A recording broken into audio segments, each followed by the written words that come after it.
it. Say good morning. Say it in your dialect. If you're Igbo, speak Igbo. If you're Yoruba, speak Yoruba. Hausa, speak Hausa. Tiv, speak the Tiv language. Be proud, say good morning.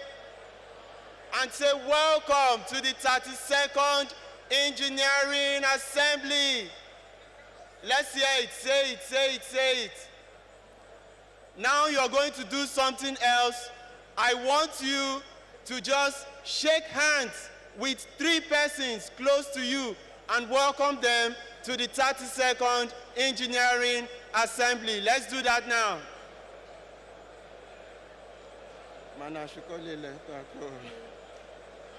Okay. So we'll charge them and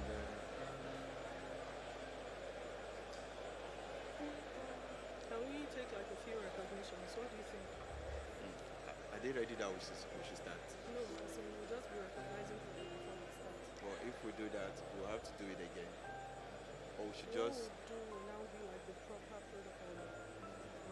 Okay. All right. Well, your charge is ready?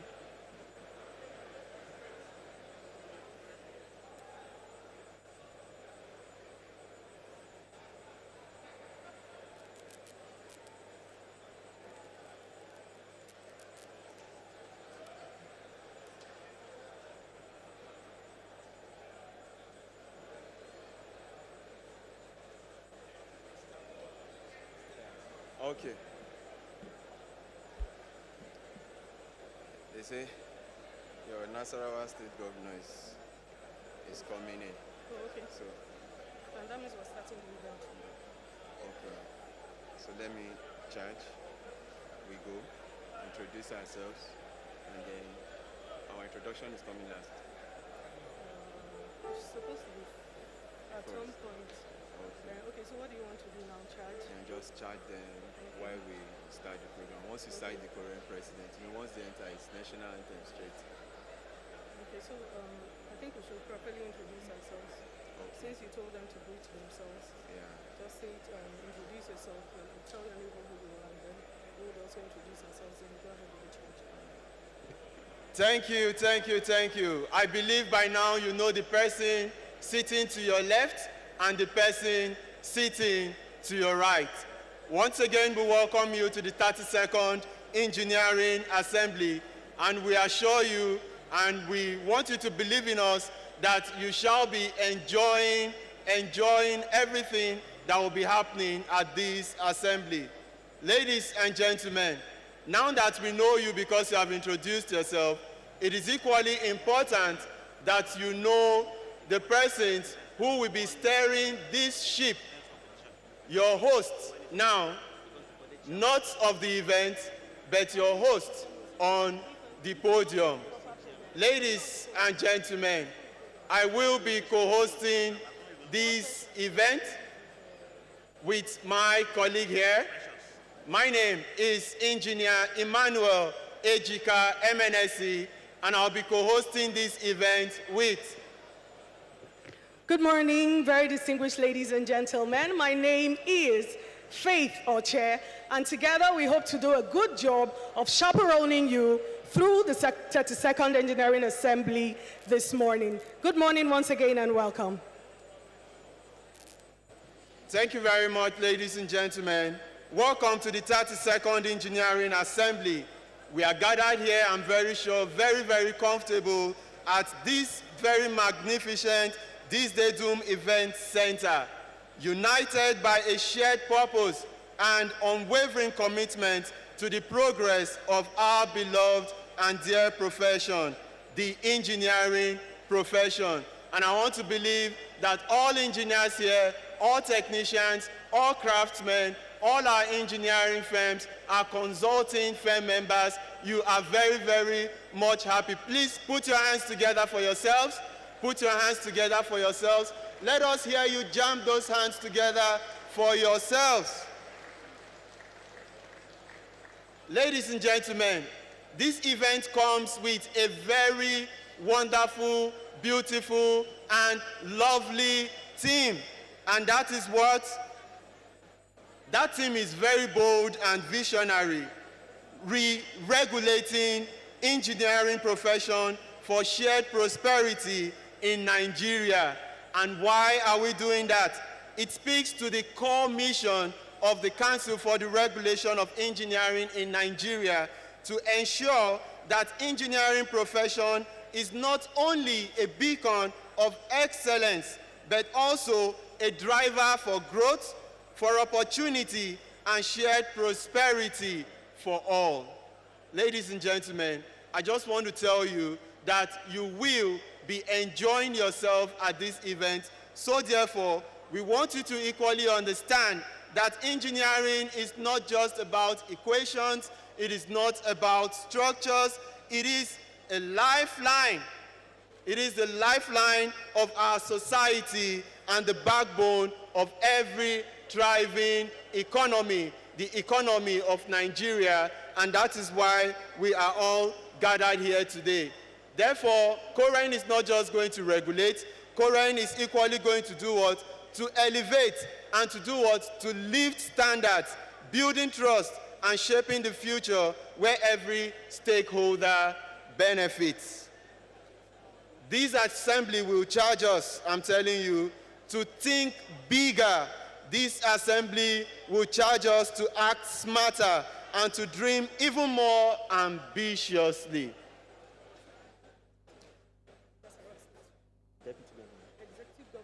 Ladies and gentlemen, we announce the arrival of the Executive Governor of Nasarawa State, Engineer Abdullahi A. Sule, fellow Nigeria Society of Engineers. Please, let's put our hands together for him as we welcome him to this event.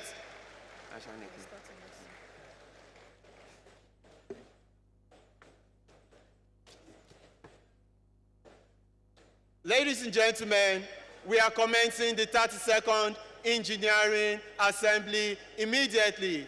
Can we please be upstanding as we start this event with the national anthem, after which we recite together the third stanza of the national anthem as our opening prayer.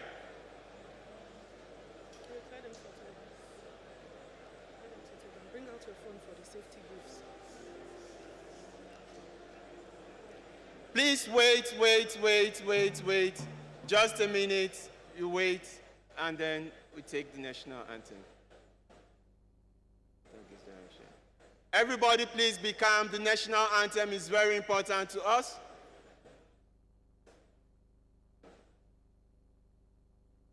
The national anthem.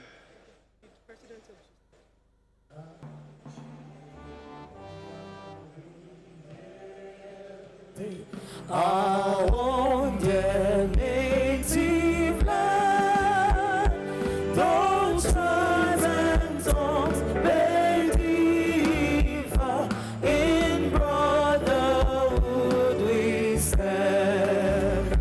Nigerians all are proud to serve our sovereign motherland. Our flag shall be a symbol that truth and justice reign in peace of God to honor, and this we count as gain. To hand unto our children our honor without stain. O God of all creation, grant this our one request. Help us to build a nation where no man is oppressed. And so with peace and plenty, Nigeria may be blessed. While we remain standing, we'll take the third stanza of the national anthem as our opening prayer. Together we pray. O God of all creation, grant this our one request. Help us to build a nation where no man is oppressed, and so with peace and plenty, Nigeria may be blessed. Amen. Thank you. You may kindly be seated.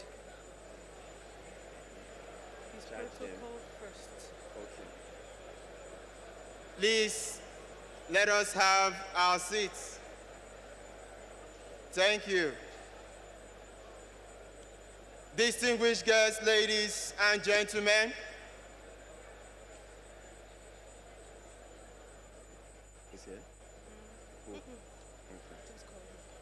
distinguished guests, ladies and gentlemen, we welcome you all to the 32nd Engineering Assembly.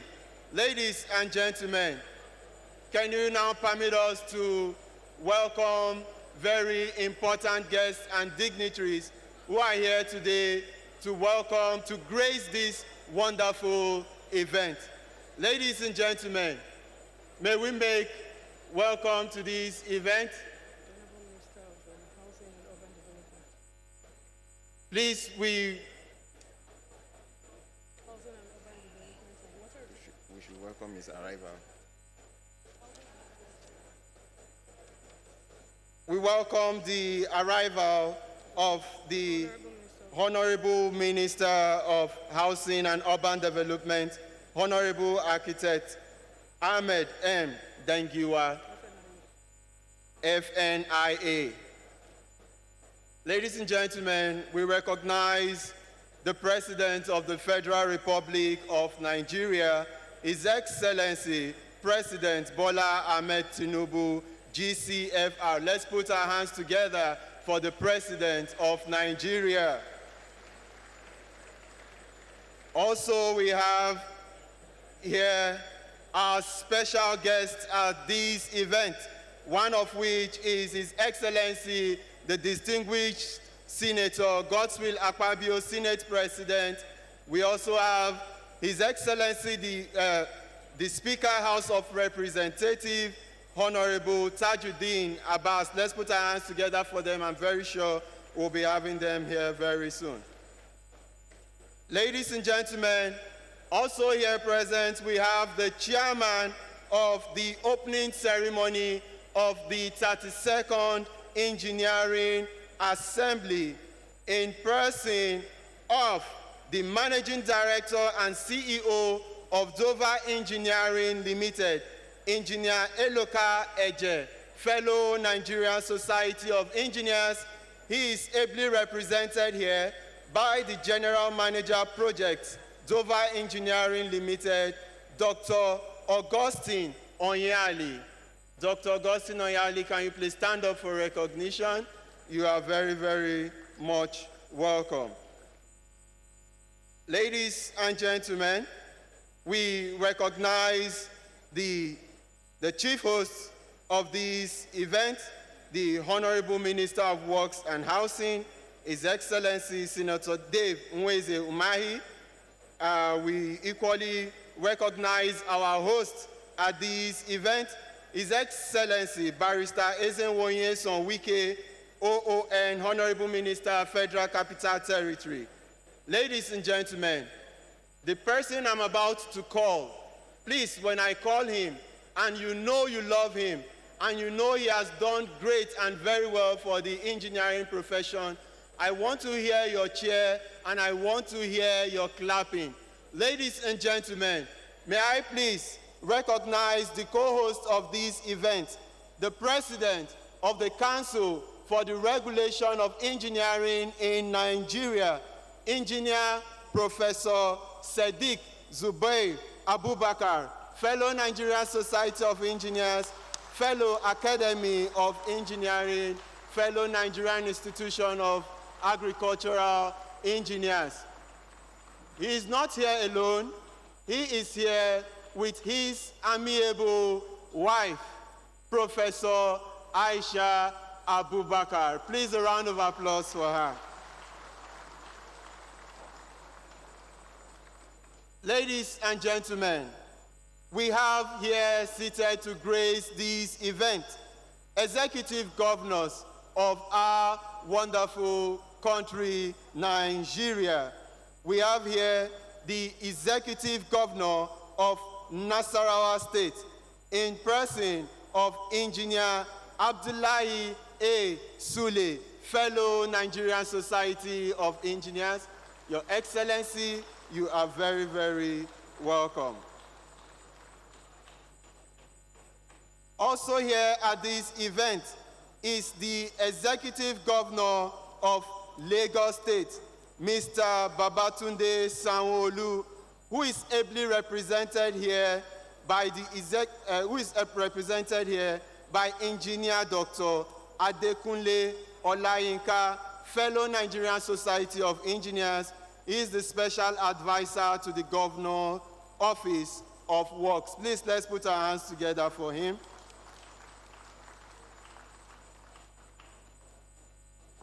Also here at this event, we have the representative of the Governor of Ebonyi State.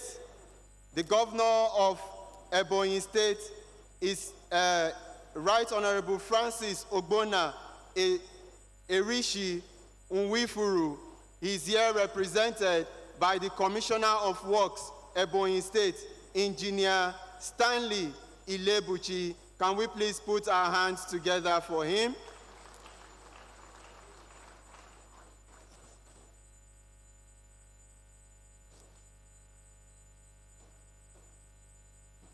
It's not here. Ladies and gentlemen, also here at this event is the Executive Governor of Katsina State, His Excellency Diko Umaru Rada. He is here represented by the Director, Katsina State Water Board, Engineer Dr. Tukur Hassan. Can we please put our hands together for him? You are very, very much welcome at this event.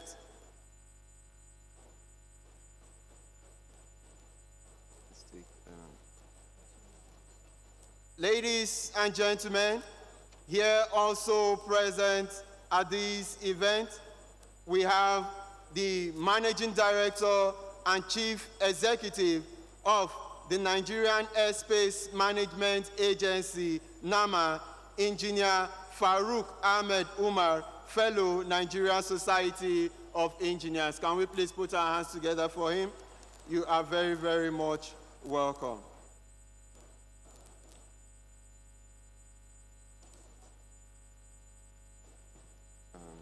Honorable Ministers. We have here in our midst the Honorable Minister of Housing and Urban Development, Honorable Architect Ahmed M. Dangiwa. Can we please put our hands together for our Honorable?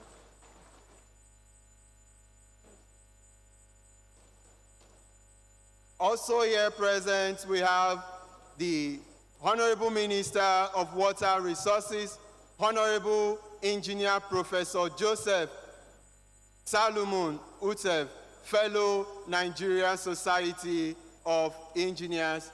Can we please put our hands together for him or his representatives? Thank you.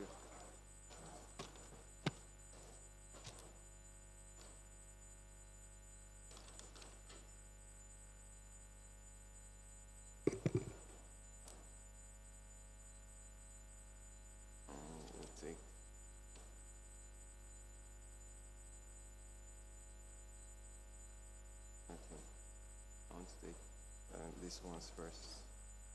This president.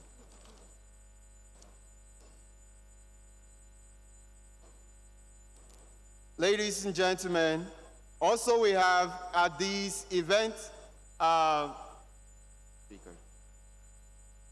Our speaker. Our guest speaker. we have the guest speaker of this event, our keynote speaker, Professor Engineer Megat Yohari bin Megat Mohammed Noor. He is of the Board of Engineers of Malaysia. Let's put our hands together for him. You're welcome. We also have here seated one of the paper presenters for today, Engineer Professor Samson Duna, fellow Nigerian Society of Engineers. He is Director General and CEO, Nigerian Building and Road Research Institute. Let's put our hands together for him. Ladies and gentlemen, we have also here present at this event the President of the Nigerian Society of Engineers, Engineer Margaret Aina Oguntala, fellow Nigerian Society of Engineers. She is the 34th President of the Society and the first female President in the Society's 66-year history. Let's put our hands together for her.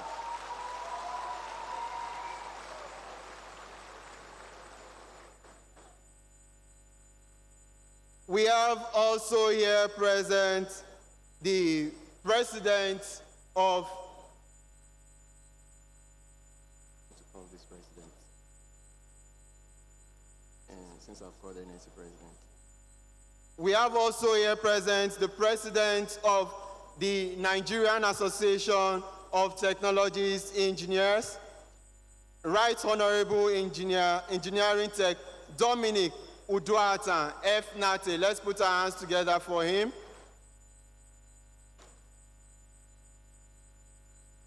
We have also here at this event the President of NAEC, Honorable Umar Usman May Kunkele F. NAEC. Let's put our hands together for him.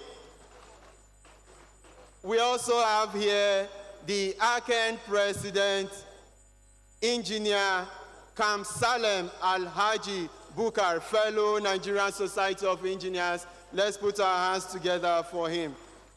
Ladies and gentlemen, can we please put our hands together as we recognize at this event the chairman of this year's Engineering Assembly Planning Committee, who is equally the Vice President of the Council for the Regulation of Engineering in Nigeria, Engineer Olaolu Ogunduile, fellow Nigerian Society of Engineers. Let's put our hands together for him.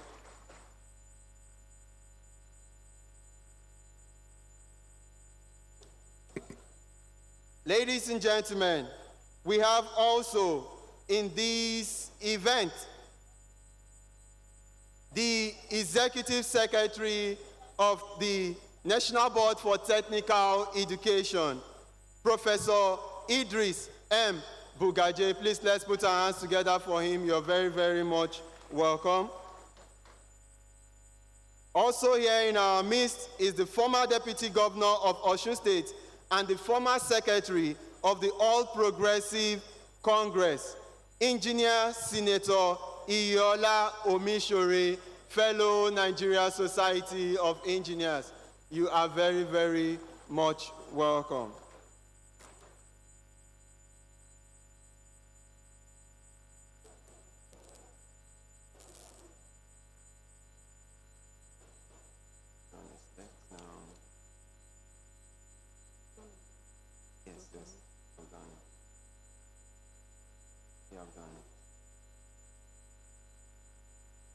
Ladies and gentlemen,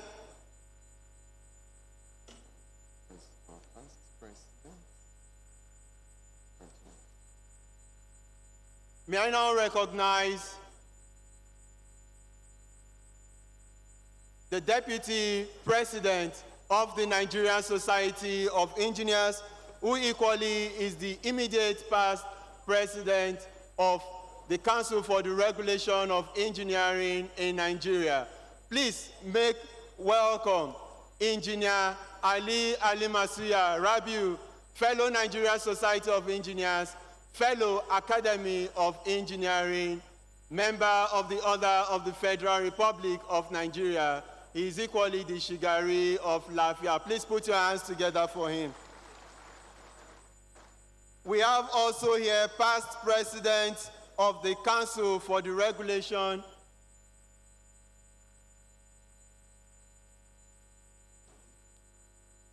Your Excellencies, distinguished guests, sorry I have to actually break this protocol.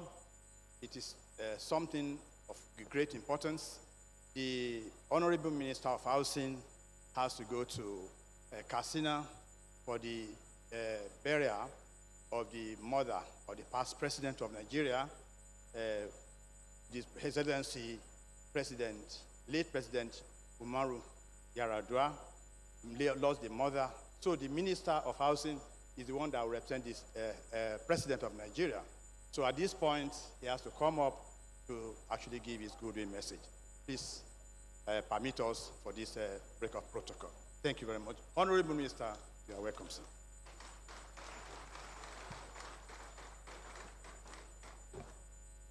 This four of them present.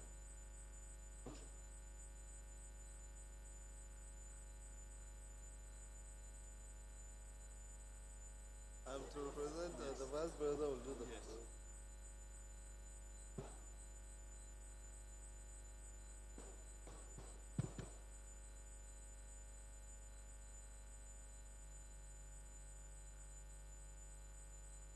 The President, Commander-in-Chief of the Federal Republic of Nigeria, His Excellency President Bola Ahmed Tinubu, GCFR, ably represented here, the Honorable Minister of Federal Ministry of Works, Senator Umweze David, ably represented here, His Excellency, the Executive Governor of Nasarawa State, Engineer Sule, who is a fellow of Nigerian Society of Engineers, other distinguished members of the Council, headed by the President of the Council for Registration of Engineering, Nigeria, Engineer Saidu Abubakar, who's a professor, the Registrar Council of Regulation of Engineering, Engineer Ada Ademola, FNSE. I want to stand on the existing protocol, please. Sorry to make a little corrections. The Vice President is the one that is representing the President and Commander-in-Chief of the Armed Forces in Katsina for the burial of the mother of the late President, President Umar Musa Yar'Adua. The Vice President just called me some few minutes ago that I should be in the delegation to Katsina now. So thank you very much. First, I would like to thank the leadership of the Council for Regulation of Engineering of Nigeria, COREN, for inviting me to this 32nd Engineering Assembly.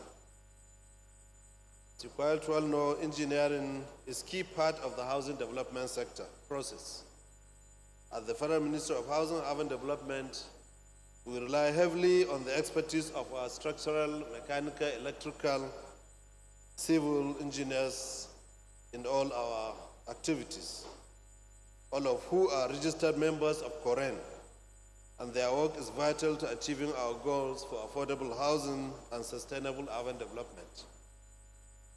Through COREN, though COREN does not fall under the supervision of the Ministry of Housing, but it remains one of our foremost important regulatory partners. The standards COREN sets and the professional ethics it enforces are critical to ensuring the quality, safety, resilience of housing and infrastructure projects across the country. That's why, despite receiving the invitation only a few days ago, I felt it was essential to be here today. As you're all aware, COREN Assembly is a normal annual mandatory event for all registered engineering professionals, such as the engineers and even technologists, technicians, craftsmen, artisans, and even firms, to satisfy the requirement for renewal of practicing license to minimize quackery responsible for the incessant engineering infrastructural failures. The theme of this year's assembly, the regulatory engineering profession for shared prosperity in Nigeria, is very fitting for the moment. I'm happy to note that the Assembly aims to address the development of regulations for effective compliance and enforcement in various critical sectors of economy, which are prerequisite and strong catalysts for sustainable national infrastructure development. This assembly also desires to promote collective ownership of responsibilities in regulatory engineering practice, leading to more professional engineering practitioners, resulting in resilient engineering infrastructure. I'm informed that COREN is undergoing some reforms and restructuring to effectively and efficiently implement the provisions of the COREN Amendment Act in monitoring and enforcing compliance in engineering practice, to decentralize its operations and activities to more impactful results. The Council Island created 7 regional offices, namely the Lagos Regional Office, the Southwest Regional Office in Ibadan, the South-South Regional Office in Port Harcourt, Southeast Regional Office in Enugu, and the other one, Northeast Regional Office in Gombe, and the Northwest Regional Office in Kano, apart from the North Central Regional Office in FCT. Furthermore, COREN they have also created additional technical departments to service its council committees, COREN's technical departments, that are the Corporate Advancement and Public Affairs Department, Engineering, Education and Accreditation Department, the Research, Statistics and Planning, Quality Assurance, Registration and Licensing, Education, Engineering, Accreditation, Engineering, Regulation, Monitoring and Enforcement departments.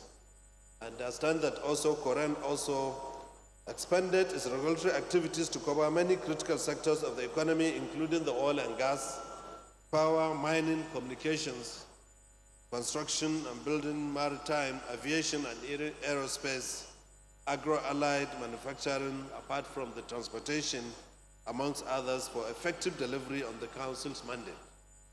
So, as the Minister of Housing and Urban Development, I can tell you that effective regulation of the construction and build sector is key to my ministry, especially to curb the ugly developments of insensate building collapse and other infrastructure. Let me congratulate COREN for rising to the occasion by playing a leading role among the regulators in the built environment in the following: in the training and certification and licensing ERM inspectors, and also constituting the ERM and E, the task force for regional levels, including those one I've mentioned earlier. Also, the establishment of engineering intelligence and surveillance whistleblowers to ease identification of sharp practices during construction stages of projects and distressed buildings. Establish engineering investigation panel in each region.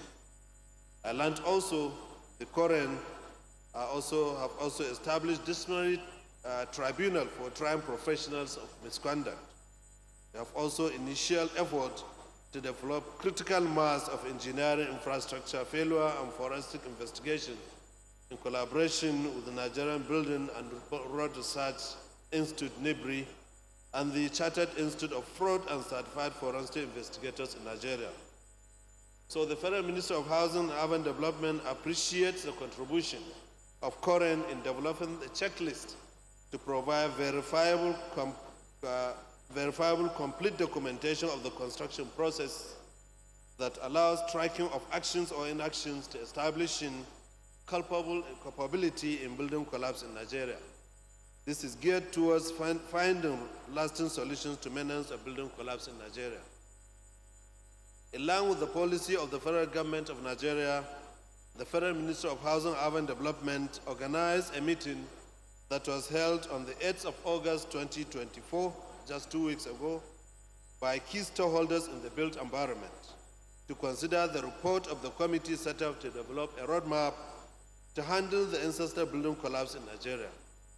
The ministry is poised to promote a synergy, teamwork, and encourage sharing useful information to enable whistleblowing on all building collapse projects or distressed buildings so that the proactive steps can be taken to prevent the rampant avoidable menace. It was during this meeting that we held with the committee that we x-ray and find out that anybody that tells you that you cannot find the culprit in any building collapse, I think they are just joking. Because from the design process, we know who designed the buildings, and they must be professional who designed the buildings. And if there's any person who is a quack that designed the building, you know that's where the building collapse will start. From there, it leads to the regulatory, the building approval, the department, which is development control, that approved that designs. All we know that the building design, the approval divisions or departments in any state government or the federal ministries, you'll find that it is professionals that are assigned with the responsibility of giving that approval. So even at that level, you can find who is the culprit, whether the person, the design, they have not checked the designs properly or even the calculations. Then it goes to the who are the contractors who designed these buildings. If you employ a quack engineer or a quack contractor who doesn't have the capacity, you know that there is bound to have a building collapse for not following the specifications, even the supervision process that has taken place. So that's the checklist we gave that committee to go and establish and draw up with, so that if there's any building collapse, even in the state government where we don't have jurisdiction to prosecute, we have the jurisdiction to go and make investigations and then table that our report by identifying who are the culprit and then pass it to the state government to prosecute. Because this is very essential, and it's, there are rampant avoidable cases that can be checked and curtailed. So finally, Your Excellencies, distinguished guests, esteemed members of the engineering community, ladies and gentlemen, this year's event provides a unique opportunity to address the persistent challenges of engineering failures. It also offers an opportunity to reflect on the present realities which engineering must find solutions to. These successes can help to reposition the practice of engineering in Nigeria and unlock the immense potential of the profession. That's a vital contributor to the sustainable socio-economic and infrastructural development of our nation. I thank you, and I wish you fruitful deliberations. Thank you very much.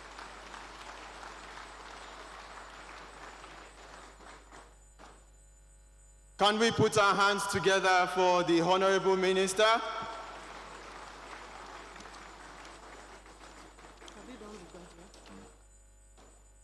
Yes, I've done it. So let me just finish. Which one?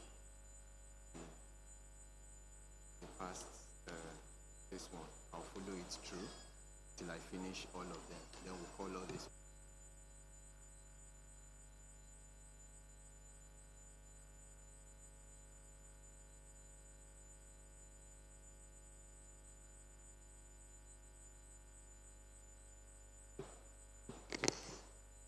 Thank you very much, sir. Very quickly, I would like to also recognize in our midst His Excellency, the Executive Governor of Kano State, Abba Kabir Yusuf, he's ably represented here this morning by Engineer Buba Galadima. We welcome you, sir. Thank you for being here. We also have in our midst present His Excellency, the Executive Governor of Enugu State, Barrister Peter Mba. He's ably represented here this morning by Ajogu Sunday Emeka. He's the Commissioner Special Duties, Enugu State. I'd like to also very specially welcome in our midst this morning the former Minister of Water Resources, Engineer Suleiman Adamu. He's a fellow of the Nigerian Society of Engineers and fellow of the Academy of Engineering. I'd like to also recognize in our midst this morning the Chairman, National Assembly Commission, Engineer Ahmed Amshi, FNSC, fellow Academy of Engineering. We welcome you, sir. Thank you for being here with us this morning. Ladies and gentlemen, also here present are past presidents of the Council for the Regulation of Engineering in Nigeria. We have here Engineer Professor M.A. Gulma, fellow Nigerian Society of Engineers, MFR. Let's put our hands together for him. You're welcome. We have also here Engineer Habu Gumel, fellow Nigerian Society of Engineers, fellow Academy of Engineering, Let's put our hands together for our past president. Also here present is a past president of COREN, Engineer Ibikunle Ogunbayo, fellow Nigerian Society of Engineers, fellow Academy of Engineering. We also have here present, we have already recognized him at this event, the Deputy President of the Nigerian Society of Engineers is equally a past president of COREN. Ladies and gentlemen, put your hands together also as we welcome the chairman of the FCT Civil Service Commission, Engineer Emeka Eze, fellow Nigerian Society of Engineers, fellow Academy of Engineering, is also a past president of the Nigerian Society of Engineers. Please, all the past vice presidents of COREN present at this assembly, can you please stand up for recognition? All past presidents of COREN, vice presidents of COREN, please stand up for recognition. We recognize you. You are happy. Please put your hands together for them. Can we equally have all the past presidents of ACEN, NSC, NATE, NICET, and NAEC here present? Please stand up. Stand up for recognition. All past presidents of these institutions, you are very, very much welcome. Please put your hands together for them. Let's put our hands together for them. Also, please, can we have all the past registrars of COREN, past registrars of COREN here present? Please, can you be upstanding? Past registrars of COREN, put your hands together for them. As we equally welcome to this event the current registrar of COREN, Engineer Professor Adisa Bello, fellow Nigerian Society of Engineers, fellow Academy of Engineering. Prof, you are welcome. Please, can we have all the council members of the Council for the Regulation of Engineering here present? Please be upstanding for recognition. All council members, please, can we have you standing? Put your hands together for them. They are the council members. Clap for them very well. They have been representing you all very, very well. All engineers in the house, can you please make some noise? You are not making noise enough. We are recognizing you now. If you are an engineer in the house, make some noise. Can you wave your hands? Oh, that's wonderful. All technologists in the house, wave your hands, wave your hands. We welcome you. Our technicians, wave your hands. Consulting firm members, wave your hands. Contracting firm members, you are all welcome to this event. Our eminent speakers and paper presenters, we welcome you here this morning, and we're delighted to have you here with us. Our esteemed participants, we welcome you once again. Gentlemen of the press, distinguished ladies and gentlemen. Once again, on behalf of the Council for the Regulation of Engineering in Nigeria, we are most delighted and we count it an absolute privilege to very warmly welcome you all to this epoch-making event, the 32nd Engineering Assembly. COREN Annual Assembly is a platform which brings together engineering practitioners, erudite thinkers, visionaries, industry leaders, and stakeholders to, among other things, evaluate matters of mutual interest relating to the engineering profession with a view to achieving a desirable standard of engineering practice in Nigeria. COREN carefully selected erudite speakers and facilitators for this year's assembly, as they will be dissecting and really speaking about the theme for the assembly, which is regulating engineering profession for shared prosperity in Nigeria. We brought together the best in the engineering value chain to ensure that it's not just a talk show, but a forum that will provide valuable insight into the theme and various sub-themes for the 32nd Engineering Assembly. This is very important because a nation is only as developed and respected as the quality of its engineering. We have a variety of solution-driven exhibitors and organizations, individuals at the exhibition area. At different points during this event, we would like to encourage participants to visit the exhibition stand. You can please ask the ushers for direction. We're also streaming live on multiple platforms on YouTube and Facebook. Please do well to take photographs using the hashtag 30-second engineering assembly and post on various social media platforms so that we can publicize the engineering assembly. It is often said that great things happen when great minds gather. So let Nigeria know that great minds are gathered in this auditorium this afternoon. We'd like to also recognize and appreciate our virtual attendees and participants. Thank you for joining us, and we promise that you enjoy everything that we're enjoying here at the Assembly, tea break inclusive, because of course AI has gone ahead to prepare virtual tea for you. We're delighted to have you here with us this morning. Thank you once again, very distinguished ladies and gentlemen, for being a part of this flagship event of COREN.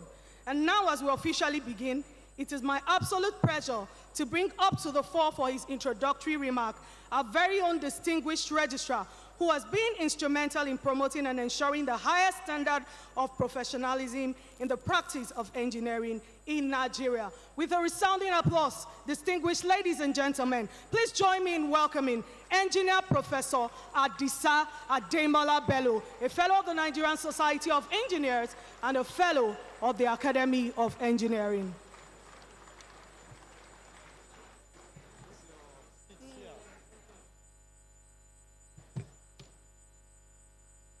Aha, better.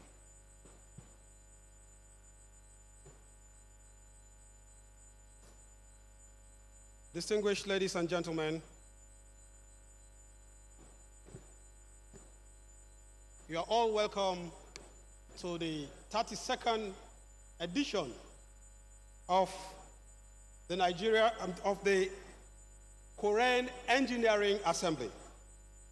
Kindly permit me to recognize in absentia the President of the Federal Republic of Nigeria, His Excellency Bola Ahmed Tinubu, the Vice President of the Federal Republic of Nigeria,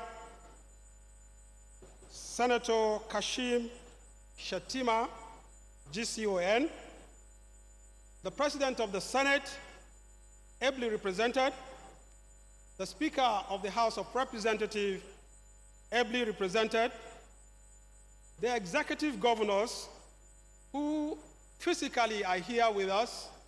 Kindly permit me to recognize our very own Governor of Nasarawa State, Engineer Sule, representing the Governor of Lagos State, Engineer Adekunle, representing the Governor of Ebonyi State, Engineer Stanley, representing the Governor of Kano State, Engineer Buba Galadima, and representing the Governor of Enugu State, the Honorable Commissioner here present. Distinguished ladies and gentlemen, I'd like to recognize the Chairman, Senate Committee on Works, the Chairman, House Committee on Works, the senators here present, the House of Representative members here present.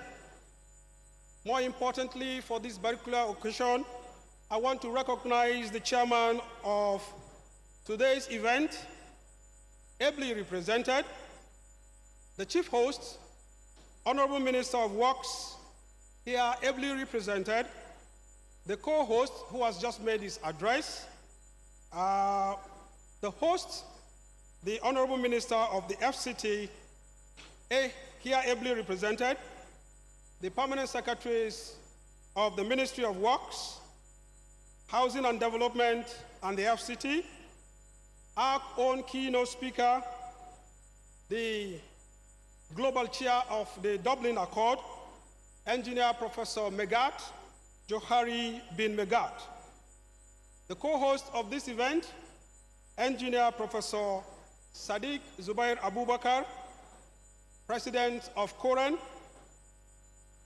I'd like to recognize the past presidents of COREN, on whose shoulders we are standing, the past vice presidents, past registrars, distinguished council members who have made this occasion this memorable, the past presidents of the Nigerian Society of Engineers, the past presidents of the Nigerian Association of Engineering Technologists, the past presidents of the Nigerian Society of Engineering Technicians, the past presidents of the Association of Engineering Craftsmen, the past presidents of Association of Consulting Engineers here present, not forgetting the current presidents of NSC, NATE, NICET, NAEC, and ACEN here present. The presidents and registrars of the built environment regulatory bodies here present, our sponsors and very distinguished partners, our eminent invited paper presenters and discussants, my lords, spiritual and temporal, all engineering practitioners here present, members of the Fourth Estate of the Realm, distinguished ladies and gentlemen, a very good morning to all of us. I wish to express my profound gratitude for the honor and privilege given to me to introduce this auspicious occasion of the 32nd Engineering Assembly, as was the case in the 31st Engineering Assembly. As you may be aware, the Engineering Assembly is an annual gathering of all engineering practitioners and stakeholders from all walks of life. It is an avenue to network, share and discuss ideas to advance the engineering profession in Nigeria for the Africa we want, and indeed the world. COREN is a statutory regulatory organ of the Federal Republic of Nigeria, established by the Act of Parliament. And the Act empowers COREN to regulate and control engineering education, training, and practice in Nigeria in all its aspects and ramifications. To facilitate this august gathering was instituted for professional exchange of ideas among all engineering practitioners and stakeholders. It was first organized 31 years ago.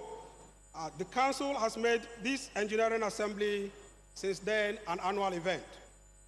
This event has over the years created a platform for the evaluation of matters of common interest as they relate to the engineering profession.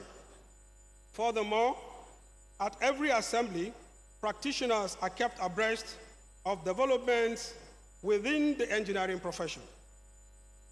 Distinguished ladies and gentlemen, participants at this assembly, you all know, are drawn from all the cadres of engineering. Here I'm talking about engineers, technologists, technicians, and the craftsmen. The artisans are expected to join the family henceforth. We also have engineering trainers, educators, students at all levels of tertiary institutions, as well as employers of engineering practitioners and other stakeholders. It is important to state that attendance at this assembly is mandatory for all categories of engineering practitioners, as crucial issues affecting the profession will be addressed at this event. The Council seriously frowns at non-attendance by engineering practitioners, as it will affect the mandatory continuing professional development points required for the issuance of the annual practicing license. The 32nd Assembly commenced yesterday with a call to all at the Good Morning Nigeria program on NTA. The collection of materials and on-site registration at the Nigerian Society of Engineers headquarters. And this morning is the opening ceremony where the keynote speaker will set the tone of discussions, and the DG and Chief Executive Officer of NIBRI will remind us of what we need to do to avert the building collapse menace. It will be followed by plenary session later in the afternoon, and the session will be centered on presentations on this year's theme, which we have all seen as regulating the engineering profession for shared prosperity in Nigeria. It will also create an avenue for the interaction between practitioners in government, private sector, industry, and academia. And to cement this, the rich exhibition pavilion will be declared open. We believe strongly that this synergy is an important aspect of growth. Activities tomorrow will be dominated by the Engineering Family Forum, which is a platform for interaction among members of the engineering family to discuss issues affecting the profession. Distinguished ladies and gentlemen, you will recall that on the 20th of March 2024, the National Skills Council was inaugurated by the Vice President of the Federal Republic of Nigeria. And at this inauguration, he employed members of the council, which included COREN, to build a skilled workforce in Nigeria. In this light, one of the skill sectors, the Sector Skills Council for Engineering, will be inaugurated. A workshop on admission requirements into Sydney and Dublin Accords of the International Engineering Alliance for the remaining engineering family will also be conducted. You may recall that we reported last year that Nigeria, through COREN, has a provisional signatory status of the Washington Accord under the IEA. This has placed Nigeria on the world engineering map. The assembly will close tomorrow evening with a dinner right here, but in a relaxed atmosphere. I implore you to unwind and, more importantly, network. Distinguished ladies and gentlemen, my lords spiritual and temporal, distinguished invited guests, kindly permit me to welcome upstage the President and Chairman in Council for the Council for Regulation of Engineering in Nigeria, COREN, a gentleman who has distinguished himself in the practice of engineering and in the service of humanity. Please make welcome to the stage Engineer Professor Sadiq Zubair Abubakar, fellow Nigerian Society of Engineers, fellow Academy of Engineering, to specially welcome this august gathering holding today, September 2024. Mr. President, sir.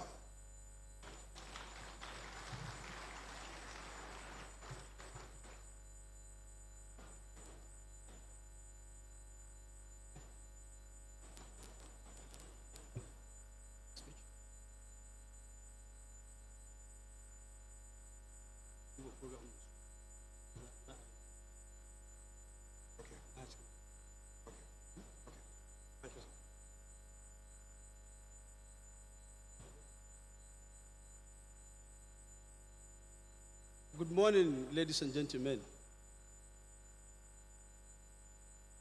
The chairman of the occasion,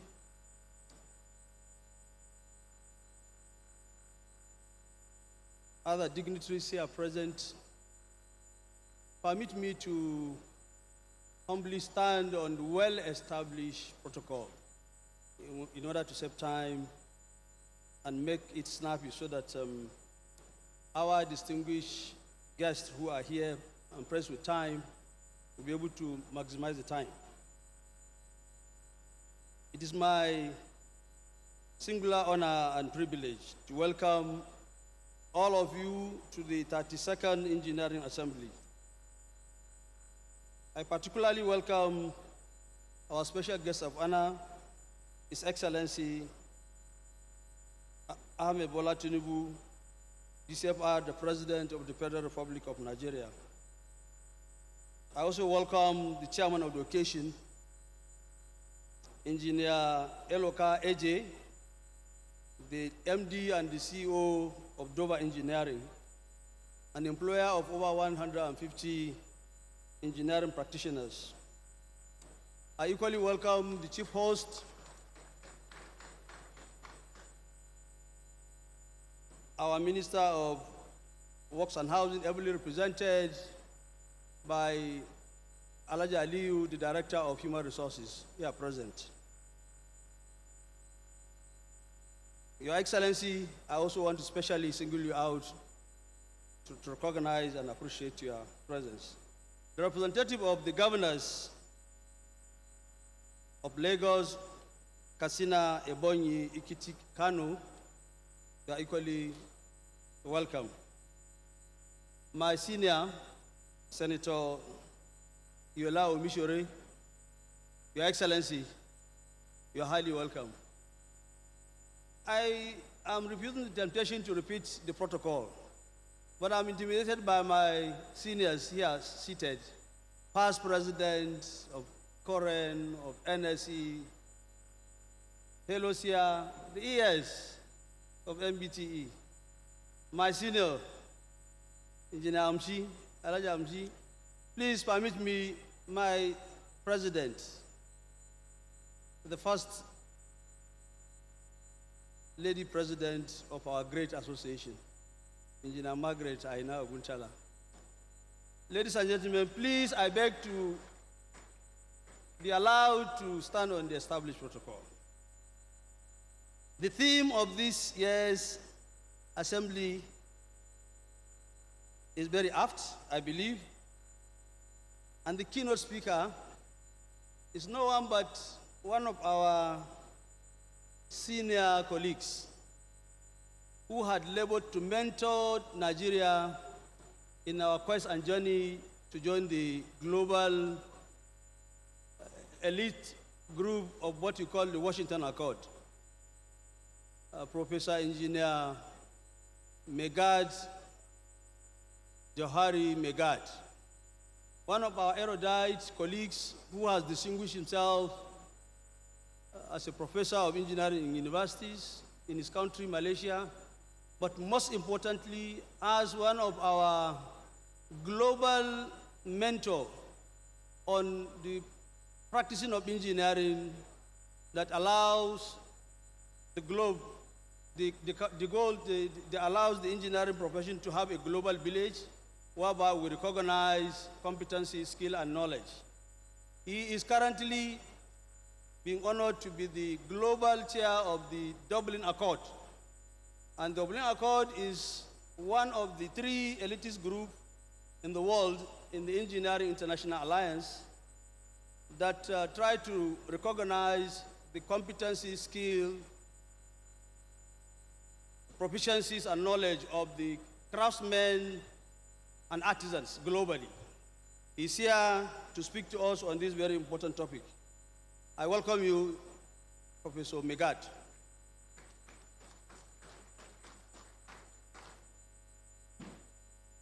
I would like to inform you that in response to the goals of the current administration of our country, the Council approved the resuscitation of what we hitherto in the last 30 years called SITSI, that is Supervised Industrial Training Scheme in Engineering. This is a program that allows the graduates of engineering from the University of Polytechnics to have 1 year mandatory industrial attachment as interns to be able to master the profession beyond the theory in the practice before they are allowed to go for the national service for our country. COREN has been having this missing gap for our graduates to equate themselves with their colleagues in the medical, the pharmaceutical, and other similar professions. We have presented this noble idea. It has been accepted, and we are about to make a presentation to the National Assembly for it to have a legislative backing so that we will be henceforth allow our graduates to have the requisite number of years in academics and in the hands field to be able to be competitive and to be able to ensure that our three accords, the Washington, the Sydney Accord, and the Dublin Accord, indeed recognize our graduates in all the cadres in this country at a global level. Mr. Chairman, Your Excellencies, in the same vein, COREN has, as part of the member of the National Skill Council, been charged to pilot one area that is dear to the country, especially in this current administration, which the registrar has already elaborated. And I'm happy to have my senior brother who is here, the Executive Secretary of MBTE. For the first time, our country is going to witness another effort-making event in the way of escalating what we call the Sector Skill Council for Engineering, that will address the formal and the informal sector where the teeming artisans in millions have been allowed without any certification, recognition, licensing, and regulation. I'm very hopeful that after this assembly, after the inauguration of this council tomorrow, the narration in this area is certainly going to change for good. And I congratulate the Vice President of our country, who is the Chairman of the National Skill Council, and indeed the driver of this whole idea, MBTE, led by the Executive Secretary, who is here to join us tomorrow to make this history a reality.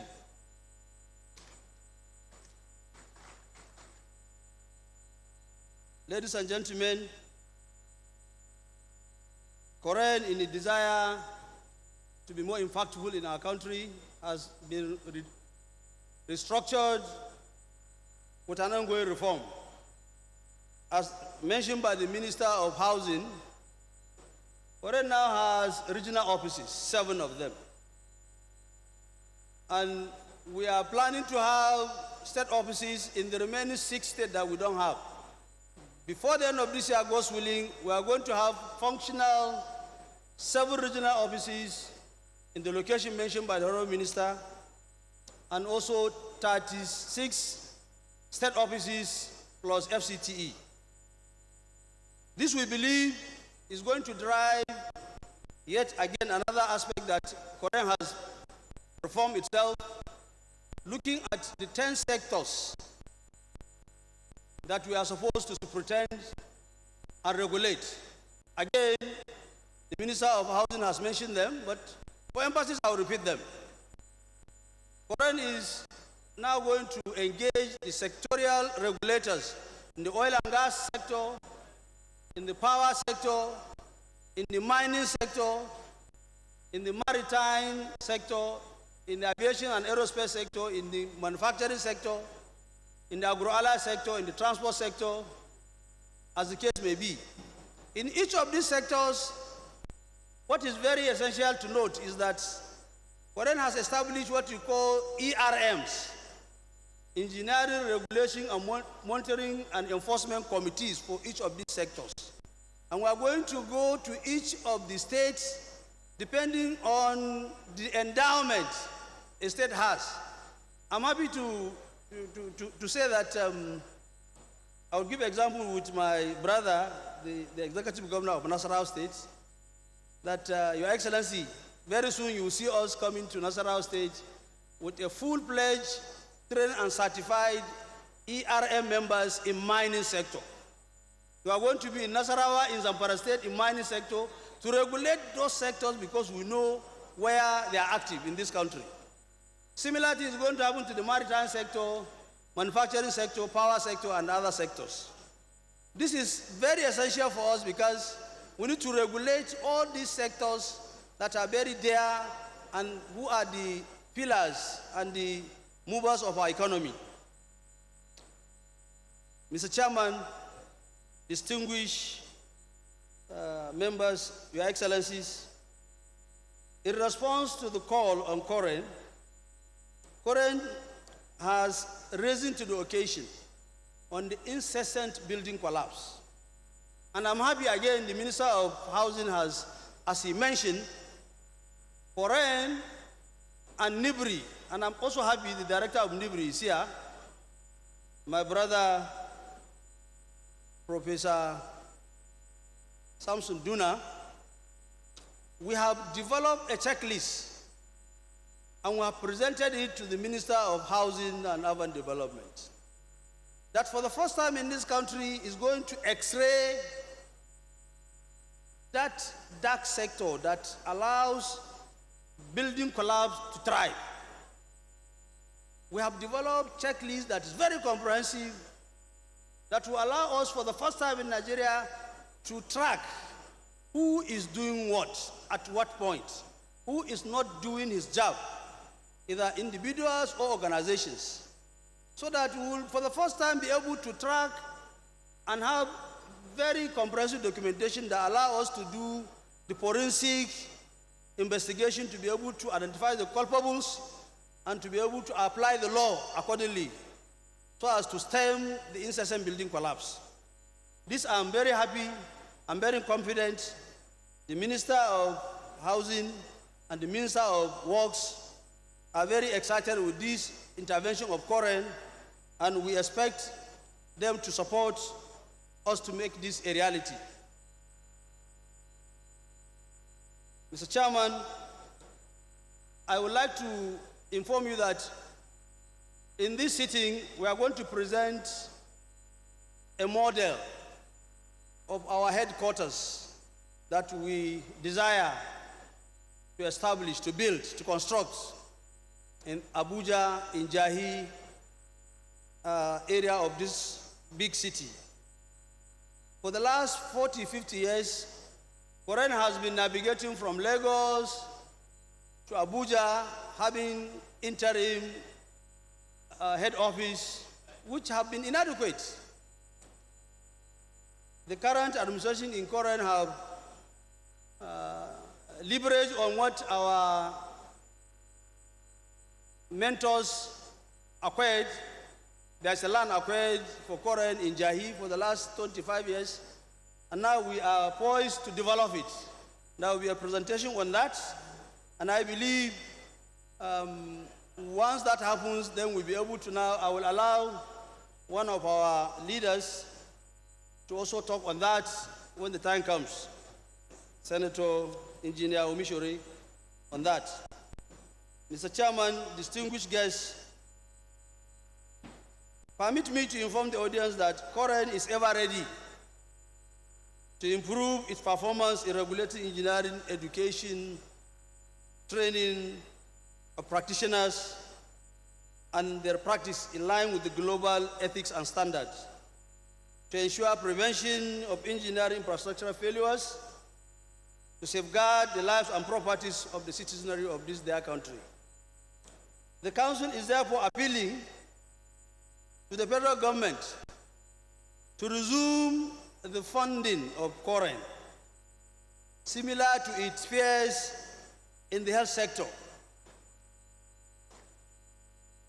It is our hope and prayer that the federal government will consider its position and return the Council its funding regimes for the benefit of the nation. Finally,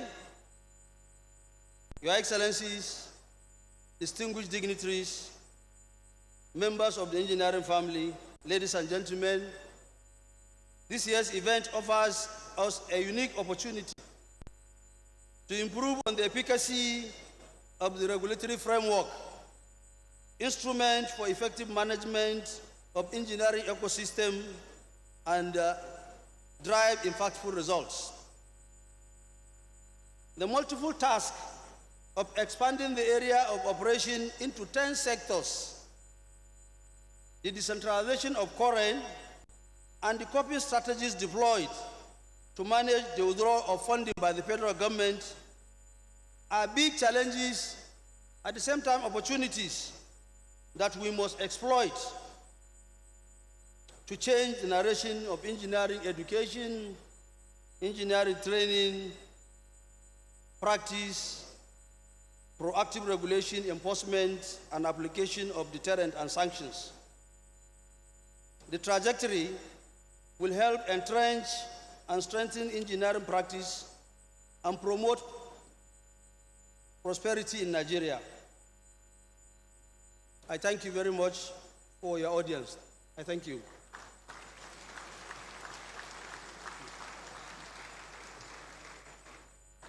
Please, a round of applause for the President of COREN. Please, we'll be altering the program a little bit. We'll quickly take the safety brief now, and then we'll be inviting the Executive Governor of Nasarawa State to come on stage for his goodwill message. Ladies and gentlemen, please, for the safety brief, we have 4 entrances and exits. Those doors, you are already familiar with them. Try and please use them.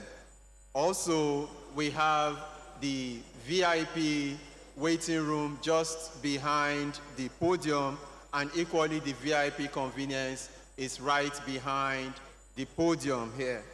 Also, we have the general conveniences outside, just to the direction that I'm pointing, outside if you would want to use the conveniences. We equally have our muster point. The muster point is outside, just close to the security area in case of any emergencies. And please, we would implore you to report any suspicious activities to our security personnel. And we enjoin you to adhere to security instructions and the instructions of the event organizers. We equally enjoin you to take care of your belongings, your phones, your bags, and everything that you have. Very, very important. And equally take care of yourselves. Thank you, thank you, thank you very much.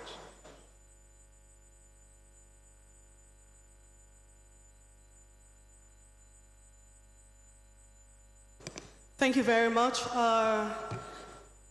At this point, I would like to very respectfully invite up to the stage for his goodwill message. He has some.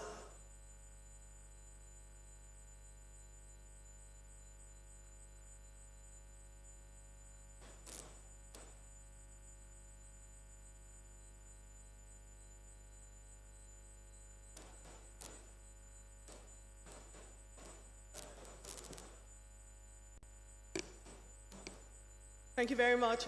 Sorry for the break in transmission.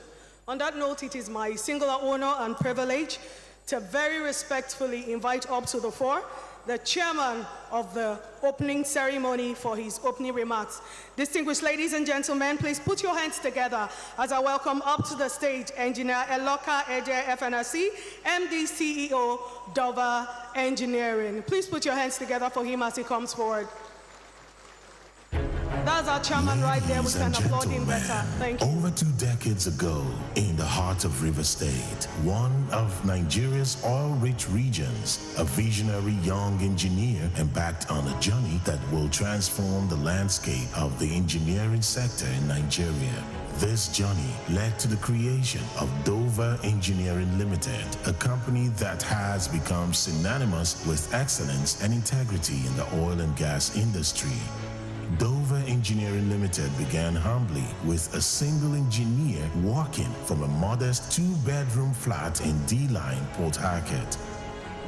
Today, the company employs over 450 staff comprising of design engineers, maintenance engineers, and technologists, and stands as a testament to what can be achieved through determination, teamwork, and strategic engineering.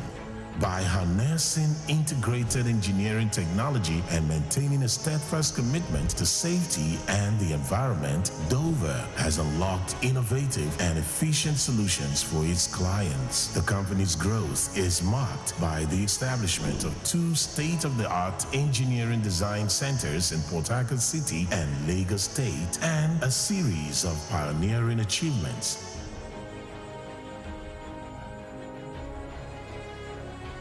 I joined Dover in 2005 as a chemical engineer to work in the position of a process trainee engineer.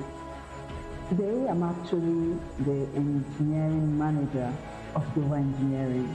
From Borno State, precisely Kuka local government area.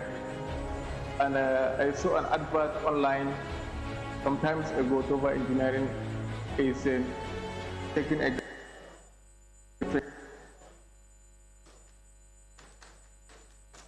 and I applied, and I was invited to come and have the aptitude test. I did my aptitude test, which I scored well. They invited me for an interview. I came for the interview, and now I am here in Port Harcourt. To me, this kind of opportunity in this country is very, very rare. To be an employee of such a lucrative industry, which is oil and gas, without knowing anybody, without calling somebody. He actually took on 2 years graduate from the University of Benin and gave an opportunity. He did say to me on my first interview that he's seen some equally qualified people come through.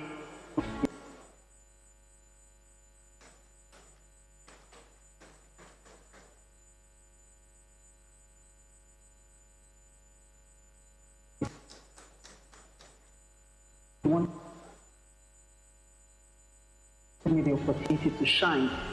The process is very, very apparent and very transparent. Of the inclusiveness and the guidance as provided by the top management of Dover Engineering. Dover was the first Nigerian engineering firm to execute a detailed engineering design of fixed offshore wellhead platforms in 2007.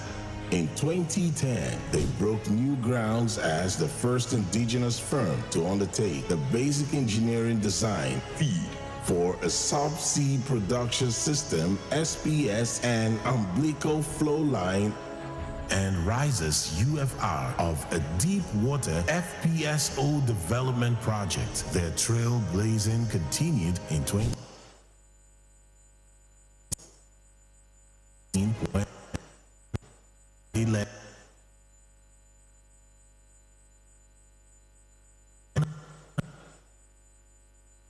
Consortium.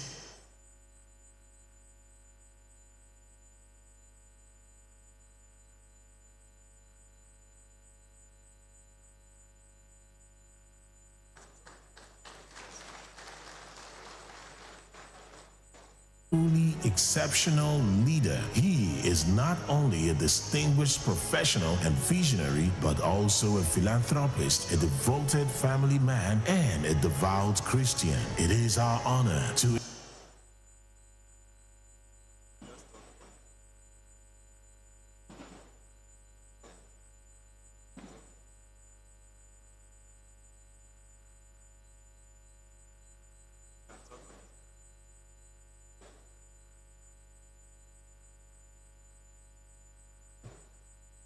Thank you all. Good morning, heading to afternoon. I'm here to represent the MD CEO of Dover Engineering, Engineer Elukeje. My name is Augustine Onyale, Dr. Augustine Onyale. I'm the General Manager for Projects in Dover Engineering. My MD sent this for the presentation because he's not able to come in to have this meeting, which was really planned. Down to the last minute, he thought he'll be able to make it, but like a seasoned engineer he was, he made alternatives, and he put in the factor of safety just to get his voice across for everybody to hear. So I appreciate you all for listening. I appreciate you all for being here, and I thank you for the opportunity. Thank you very much.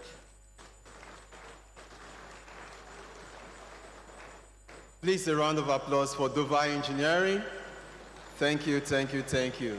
Ladies and gentlemen, may we now invite for his goodwill message the Executive Governor of Nasarawa State, Engineer Abdullahi A. Sule, Fellow Nigerian Society of Engineers. Put your hands together for him, please.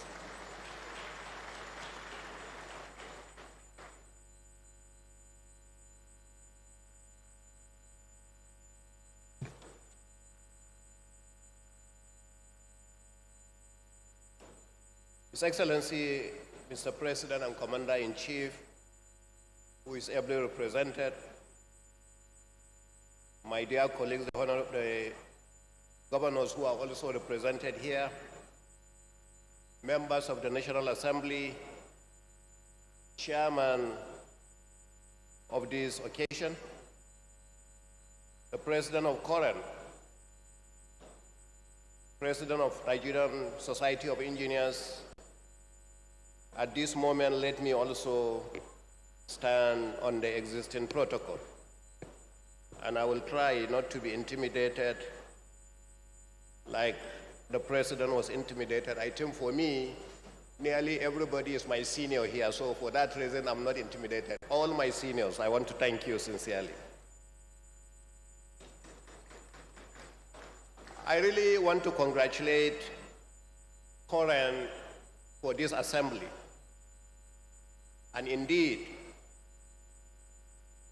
I have attended both the Nigerian Society of Engineers conferences as well as COREN. And today, I think it's one of the biggest attendance that I have seen, so something is changing.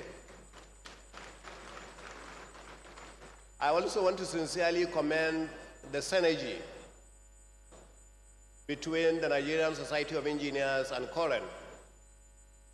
And if we continue to work together, especially in a country like this, then definitely we will make the necessary impact that Nigeria actually needs. Just like so many of my colleagues, I actually sent a representative, engineer, order to represent me. But after looking at the challenges that we are facing at the moment, I felt I should actually shift the event I have in the villa to a little bit later so that I can take the opportunity to attend this event so I can at least have my own voice.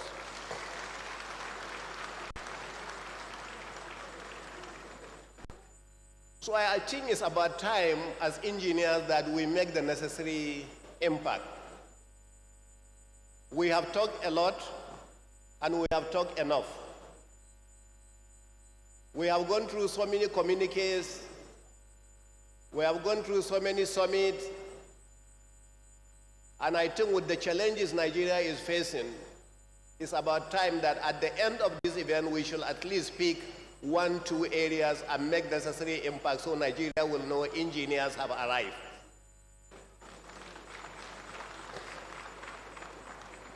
We do have challenges of the infrastructure, as you know, and I believe my dear brother, His Excellency, the Honorable Minister of Works, will speak more on that. Economic challenges are everywhere. Today, we are talking about zero oil economy. In a country such as ours, that is known as an oil-producing country. We are talking also about a gas-driven economy. And I'm happy that the chairman of the occasion from Dover is making the necessary impact, not just in oil, but in gas. In Houston, Texas, I used to work for an IOC. And at that time, we used to refer to Nigeria as a gas country that has some oil.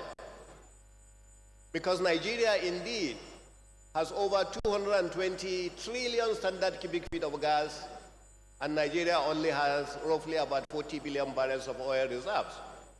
So in that case, you can clearly indicate that Nigeria is a gas country, not even an oil country.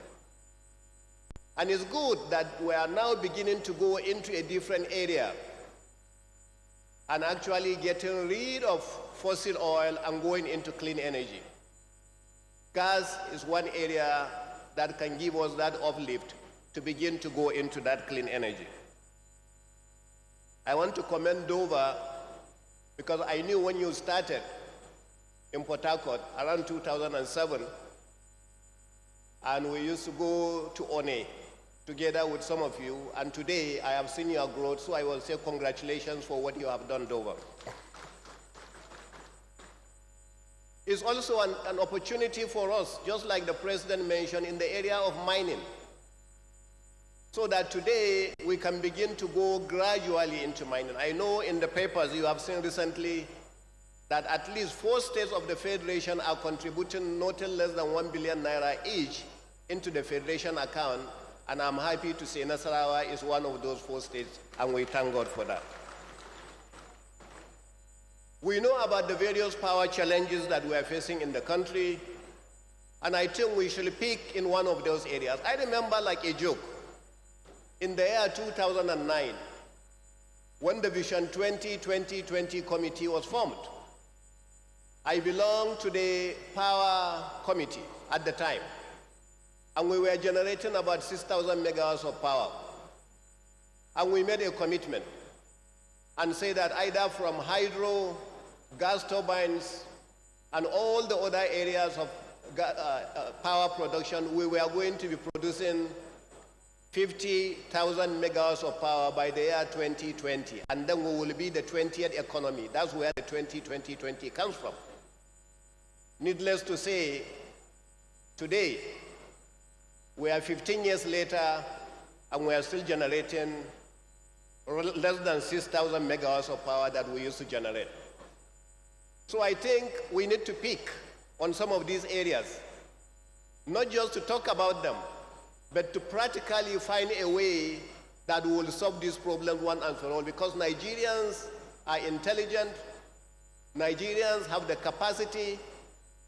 Engineers in Nigeria are some of the best engineers that you can find in the United States and other countries. So we must do something to be able to practice and show that we are truly engineers that are making this impact. Today, and I'm seeing my senior, Engineer Mansour Ahmed, seated there. I don't know whether he will speak, but let me steal from some of the things that he will speak. The same kind of opportunity that I see Dover is making, I think we have to be proud of ourselves that Dangote today, from the refinery, is going to ship out its first petrol that has not been refined in Nigeria for over 10 years ago.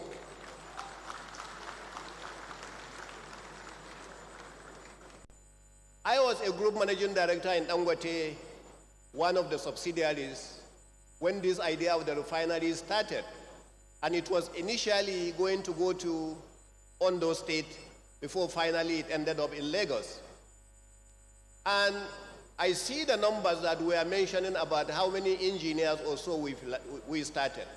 The first set of technical people that were going into Lekki at the time to start were over 4,000 technicians that went to start this refinery. Today, I don't know how many of us have seen the refinery, from the crude receipt storage system, from the distillation unit, which is equivalent to about a 40-story building that we can talk about, from the mid-hydrocracking unit, all the way to the reactor. The reactor is actually the heaviest equipment you have in that refinery. From the propelling unit to the sulfur recovery unit, the effluent plant has 3 major units. The only place I have seen something similar to that was in Pasadena, Texas. The process effluent plant alone has 0 effluent. Now hear this. The refinery generates its own power, and the refinery is generating 435 megawatts of power alone, only for that refinery. Now, for those of us who understand the loading system, the loading arms of that refinery are 98, so you can load 98 trucks at a time. These are issues, of course, apart from the fact that, because I saw from Dover the single point mooring system that he has, which is for the discharge. And this is exactly what you have also at the other refinery site. Now, why am I saying all this is because I'm trying to explain to us that it is not all bad news. Nigerians, we have made our mark. Nigerians, engineers, we have done the best we could. But there is so much more to be done. And I will close actually with what happened in Nasarawa State. When it was clearly that I was going to leave Dangote to join and contest for governorship, I engaged the KPMG to assist me and come up with a report called the Nasarawa Economic Development Strategy, so that we can understand. I say as an engineer, I have no excuse to go and fail in Nasarawa because it's the failure of Nigerian Society of Engineers is failure of COREN. So I say I must go there and succeed. And I cannot succeed if I don't know where I'm going. And that's why we came up with that Nasarawa Economic Development Strategy to give us what are the prospects of Nasarawa State. What are the challenges of those prospects? What can we do? How do we achieve that? And for 6 months, they went around and did the job and gave me the report. Then we actually inaugurated a committee of engineers, technicians, and all the other various professions, including lawyers, in order to assist us to drive what we are driving today in Nasarawa State. So in order to save time, because I'm also in a hurry, is to tell you that today we are making those progress. Just about 2 months ago, Mr. President was in Nasarawa State to commission our very first lithium mining factory that has the capacity to process 4,000 metric tons of lithium a day.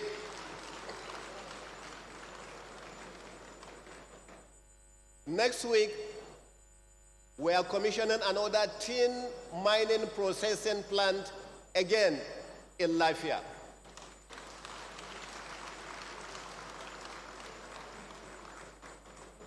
We focus on the oil and gas sector because I was interested in what is happening in the northern belt to say how much do we have on the Benue Trough. I'm happy to say that we have been able to discover oil in Ghana in the neighborhood of over 1 billion barrels that you can only be able to compare with the Bonga, the Erha, the Agbani, and those kind of big fields that are offshore Nigeria. Not to take too much of your time, I will stop here, but to thank you and leave you with the challenge that we must pick an area as engineers and then say, this is the problem, this is the solution, and we must drive it to that solution, and God bless you, and I wish you well.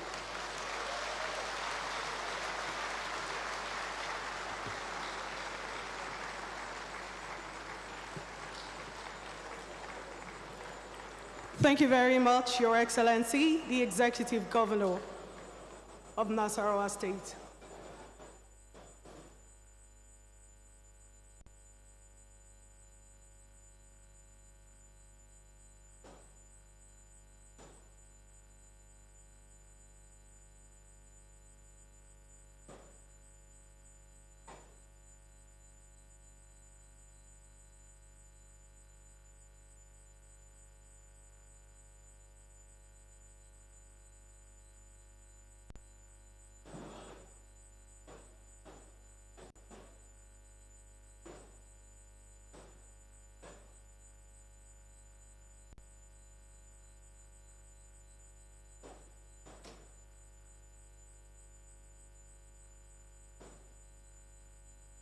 Thank you very much. For the next 20 minutes, Your Excellencies, very distinguished ladies and gentlemen, we'll be listening to the keynote address on the theme for the 32nd Engineering Assembly, which is Regulating Engineering Profession for shared prosperity in Nigeria. Distinguished ladies and gentlemen, with a resounding applause, please help me welcome to the fore Engineer Professor Megat Johari Megat Mohammed Noor, the Chair Dublin Accord and President Malaysian Society of Engineering and Technology.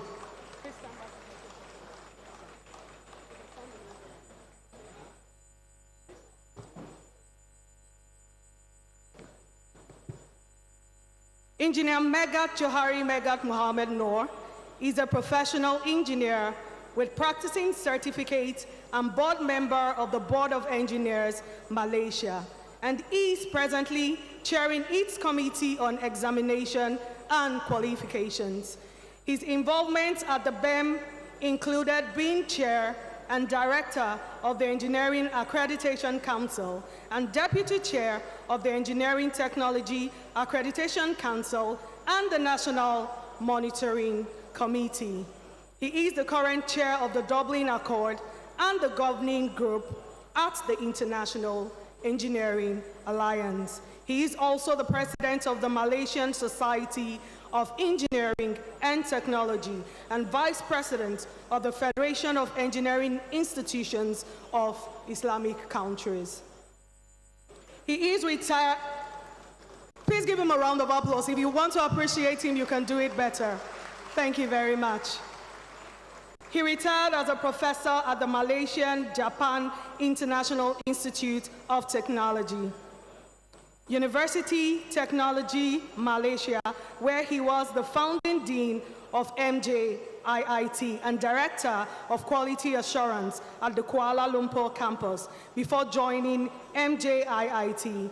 He served the University Putra Malaysia at the Department of Civil Engineering.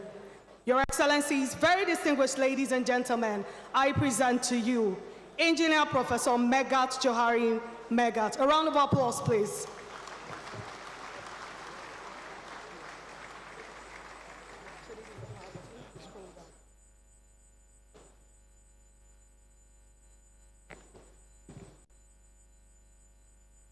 Thank you.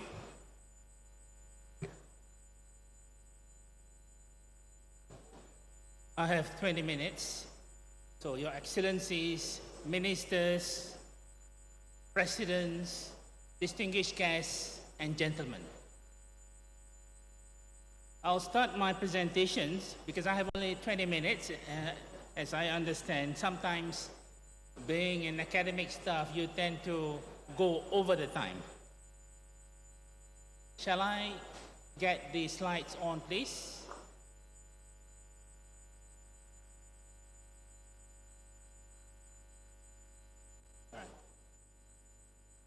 Where is the direction?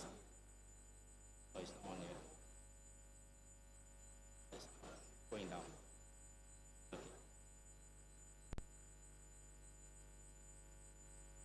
Okay. Okay. All right. Okay. All right. Sorry.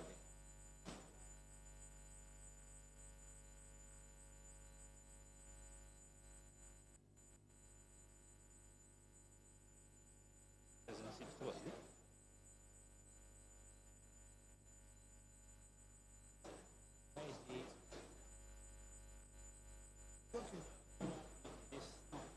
I'm going back. Can you start?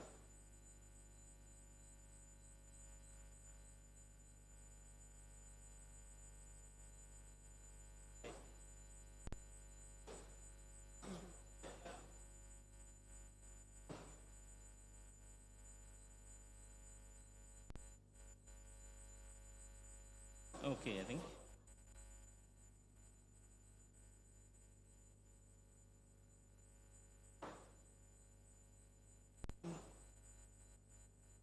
No, going down. This one. Oh. No?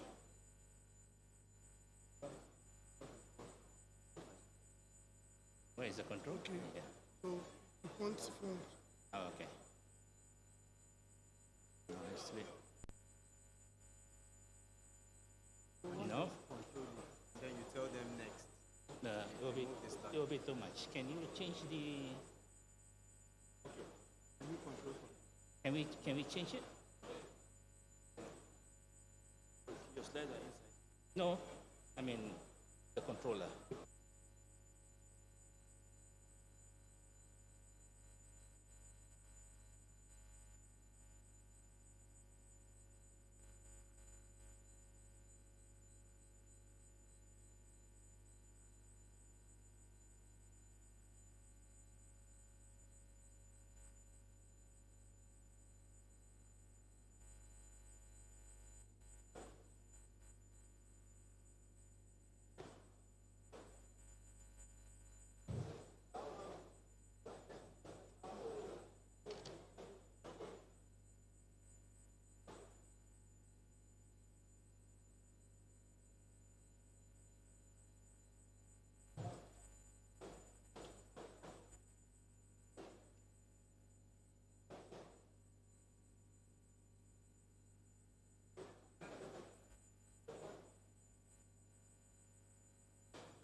Yeah.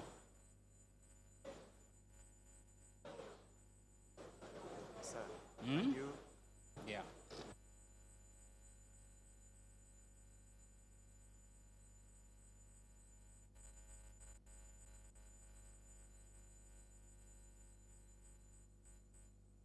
All right, let's begin. And I think I have to guide the person who's going to operate the slides. Yes, the title given to me is Regulating the Engineering Profession for Shared Prosperity. Next. We are actually being exposed to a lot of failures. And most of the time, engineers or engineering persons are to be blamed when it comes to disaster. When it comes to success, everybody forgets about engineers and the engineering persons. And you can see, for example, the latest Grenfell Tower in the UK was the latest. Next, that was the latest disaster. And whose responsibility is that? Always next. It is always the engineers or engineering person. And that's the reason why most of the regulatory bodies that are formed in many parts of the countries, they tend to form a regulatory body so that regulation is instituted to ensure safety. Next. So what we are looking for is to ensure safety of the environment. Whatever technical decisions that we make will have an impact. The impact to the society and even impact to the planet itself. And that's the reason why regulation is really needed to ensure that safety of the public and the environment are ensured. Next. So if you talk about the engineering profession, next, then you can click everything there, all right? Okay, thank you. The profession is actually a group of individuals. They require formal qualification and training, and they have to adhere to the code of practice or ethics. These professionals, they are the experts. They are proficient in what they are doing, efficient in what they are doing, and at the same time, they have to consider public engagement. So engineers are just not technical people alone, but they must be able to communicate, not only communicate with engineers, but also communicate with the public. Next. Now, that's what we call as the group which is next, engineering persons.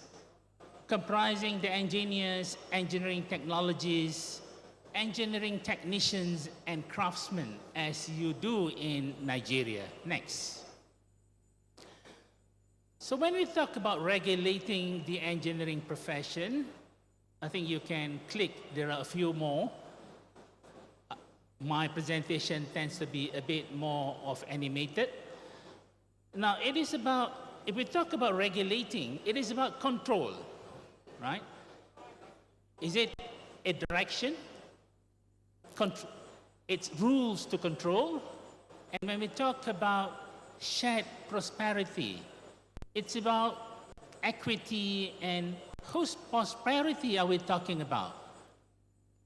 Is it the engineers? Next. Or is it meant for the public? Next. So when we regulate, it's usually regulated by the government. Next. And usually, next please. And here in Nigeria, you have COREN, the regulating body. Next. You can click a few more times to complete the slides. Right? Next. And we talk about shared prosperity here.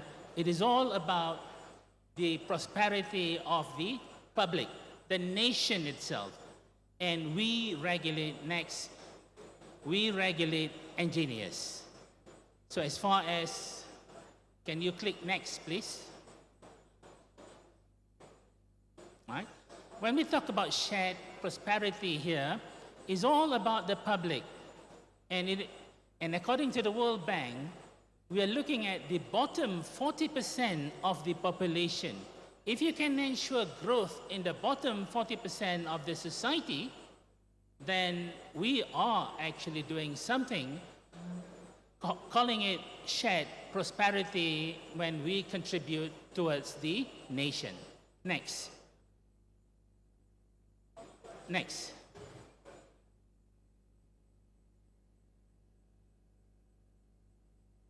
Next.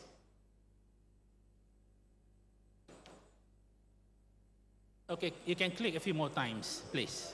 Just click. There are two types. Click everything to complete, please. There are several times when we look at the regulations. When society develops, when we talk about the vocation, let's say the engineering vocation, as it grows, right, more and more people get into the vocation, the society is being formed. And most of the time, the society will be looking at regulating itself, regulating members of the society. But when it comes to a lot of failures that happens, some countries decided to introduce laws, regulatory laws, to ensure that these failures will not occur again. And that's where we call it as government-regulated laws. And these are actually then being tasked by the respective institution like COREN to ensure that these laws are abided. And some of these institutions like COREN, they also functions like a professional society. Maybe not in Nigeria, but in some countries they do. Next. Now the regulatory body, it's normally being regulated on the basis of the law. But it also has a code of ethics to ensure that the public safety is ensured, whereas the professional society is guided by the code of ethics. Which means to say, if you are in the profession, you are covered or guided by a professional society, the code of ethics, the code of conduct. You will ensure that whatever you do is on the basis of the knowledge that you had gained. It's on the basis of the experience that you have gone through and being supervised. And you're not going to misrepresent yourself. So it is more of that undertaking based on that code of ethics. Next. So here, whom are we regulating? Whose interest it is? Next. Is actually the interest of the public. It is not the interest of the professional body, but rather it is the interest of the public. And that's the reason why most of the bodies that have been created is supposed to look after the interests of the public.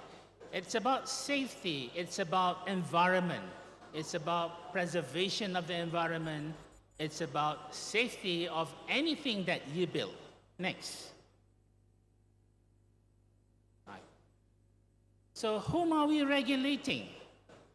So we are actually, there were cases sometimes, like in Malaysia, there were sometimes complaints coming. They say, why is the Board of Engineers Malaysia not doing anything to the members, to improve life of the members? But when it comes to regulation, it is not about members. It's about the society. And that's why it is quite pertinent that your topic today is about shared prosperity. It's all about the society. How and what do we contribute to the society? And are we doing it right? So here we regulate the engineering persons, next, as well as the companies or firms that conduct engineering activities. Next. Can you click a few more to complete everything? So there are various types of professional bodies that are in existence in this world. And they're quite different. Next, there are three categories, one would say. One is government-based, the other one is government but independent and more autonomous, and the third one is the NGOs, right? The non-governmental organization. They can be in this form. Next. And there are various models that are available. For example, as you can see, the ECUK, this is the Engineering Council of the United Kingdom. How they regulate is more of self-regulation, but they do regulate the chartered engineers, the incorporated engineers, what we call as engineering technologies, and they do also regulate engineering technicians. But that regulation is more on the basis of the code of ethics. And then we have in the United States, the NCEES, and they are actually regulating only the professional engineers. And at the same time, this regulation is based on the states. The states has all the power. It's not the federal. And when we look at Pakistan, Pakistan has 3 different bodies regulating the different levels. The engineers, engineering technologies, and the engineering technician. Now, one advantage that COREN has is you put everybody under one umbrella, right? It's one house, and it is easier to manage under one house as compared to what is in Pakistan. And in Malaysia, as things develop, we later on has the Malaysian Board of Technology, but the governing, that means the regulatory body is actually the Board of Engineers Malaysia, that anything that is engineering comes under the purview of the Board of Engineers Malaysia. Next. Next. Right? And in Canada, they've got 2 groups. And again, the engineers, the other group is technologists and technicians. So these are the variations, one would say, the different models, how regulatory requirements are being put into practice. Whether it's under one house, it could be 2 houses, could be 3 different houses, and either it is regulated by law or regulated by the Code of Ethics. Next. Now, as a national body, it is important as a regulatory body, it is important that we do benchmarking.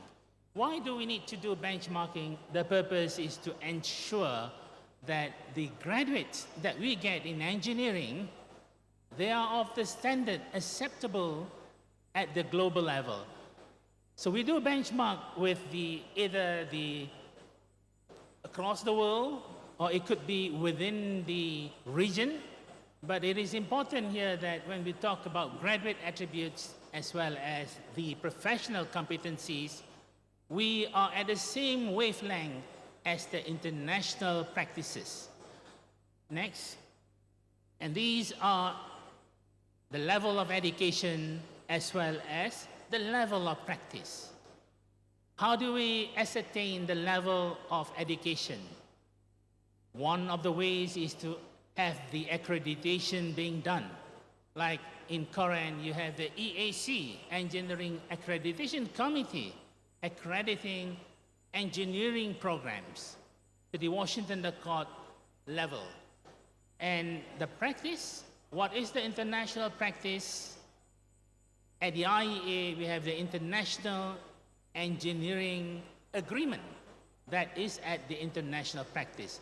So there are such things as the areas where we can benchmark and to ensure that we are always moving forward. And we hear that engineers, they are actually wealth creator. They are actually persons who will be solving future problems that does not exist even now. So that it is very important that the kind of education that we provide allows that to happen. So we are not preparing them just for the current practice, but it is also for the future practice. Next. So when we look at this engineering person, they are basically creators and sustainers, right? And why do we regulate? We have seen just now it's meant for public safety. But how do we regulate it? Usually we regulate them on the basis of registration. When we register them, they must have qualified to be registered. Qualified to enter at the graduate levels. That means they have the right knowledge, and qualified on the basis they are being assessed to a level where they can be considered to conduct independent practice. They don't have to be supervised at that time. So similarly, for all the engineering family, we would expect that knowledge as well as competencies are being assessed to ensure that whatever works being done by these engineering persons, they are regulated and ensuring that they are doing based on their knowledge and competencies. Next. Now, some people say regulating actually stifles innovation. For example, when you see here, there are a lot of countries, some of them are highly regulated, some are minimally regulated, some are unregulated, right? And if we see about the innovation, this is the innovation index. And if you see across on my left-hand side, you find that Switzerland is not totally regulated, but still regulated, the civil, right, the construction. But the innovation level is still high. Whereas, of course, on the other end, you tend to find most of the regulated countries.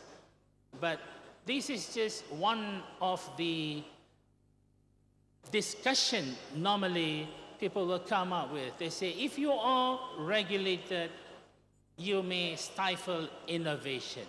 I think this is where, when we do regulate, we have to remember, we are not regulating for the benefit of the engineers, but it's actually the benefit of the society.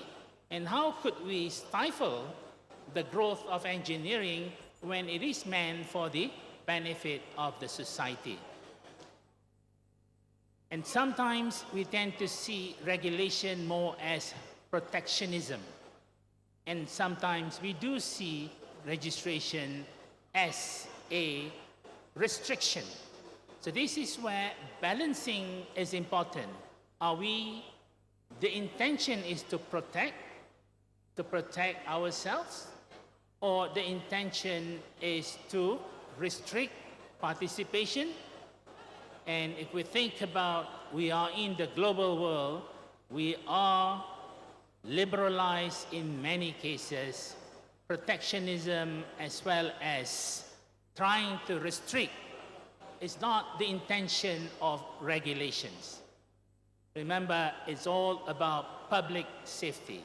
Next. So self-regulating, next. It is a bit more difficult than the normal act that we normally have to regulate, because you expect these sectors like education, the employers, the societies, they are all on the same page, right? And we have to make sure that leaderships and accountabilities are there, education and training are of appropriate standards, professionalism is being practiced, engagement and communication continue to be done, and last but not least, we have to make sure that the governance as well as measurements are being made. Next.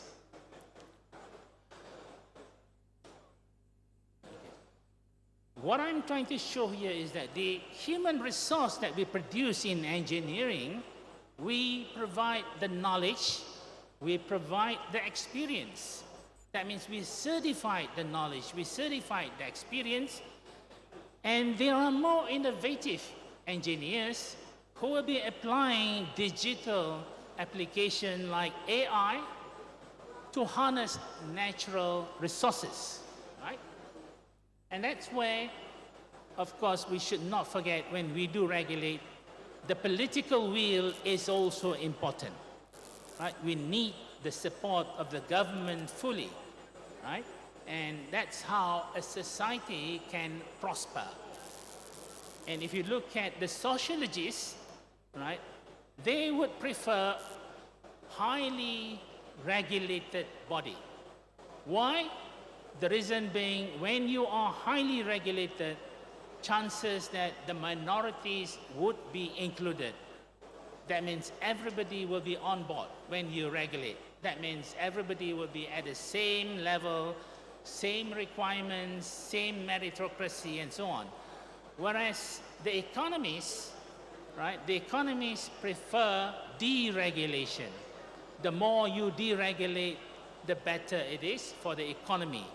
Now, there is always the middle path, right? So the middle path next is to ensure that there is elements of regulation, not to an extent that it will stifle, but the engineering persons that we regulate is their knowledge as well as their experience, and to make sure that they do not go against their code of conduct. Next. In some countries, why self-regulation is more important, mainly because the trust on the engineers. For example, in the UK, the trust on the engineers is about 84%. That's about the 6th most trusted profession. Whereas in Canada, those who are familiar with the engineering sector, they found out that it's about 59% the trust on engineers. So you can see that if you do conduct, let's say, a survey in Nigeria, it will be interesting to know what will be the trust level of the public on engineers. And we have to make sure that we abide. That means there must have been reasons why the trust is or is not there. And the very reason why some countries are self-regulated, it is because the trust is very high. Next. So really, it is all about to protect the consumers and the public, so that anyone cannot claim that he is an engineer, he is a technologist, and so on, unless he is a registered person. Next. Next. Next. So these are amongst the 4 areas that is important for Nigeria, as well as many other countries who are developing, right? We are talking about the power and infrastructure, human capital, poverty and food security, as well as industrialization. There are many more if you would like to add, but these would require the engineers or the engineering persons that we produce are in line with the expected growth. Next. So, as we can see, regulating is all about giving a guarantee that the best academic engineering education is provided, guarantee that the best practical experience is being given, guaranteed that these persons will continue their professional development programs to improve their knowledge. It is also the best practice and state of art of engineering practice. And finally, it's also a legal basis for engineering services. So these are amongst the advantages one would get by regulating the engineering profession. Next. So in conclusion, next, complete the whole thing, right? So in conclusion, we're talking about engineers or engineering persons are actually sought by the public. They do not have that knowledge that we do have. And they rely on organizations like COREN. If COREN resisted them, they will have confidence in these engineers. Secondly, we talk about sustainable, we talk about resilient and prosperous engineering. Requires engineering persons who has to be regulated proactively. And that's what, congratulations to COREN for doing such a thing. And it is important to remember it's all about public safety, health, and environment when we regulate the profession. That's about all that I have to say. Thank you very much for listening to what I've got to say.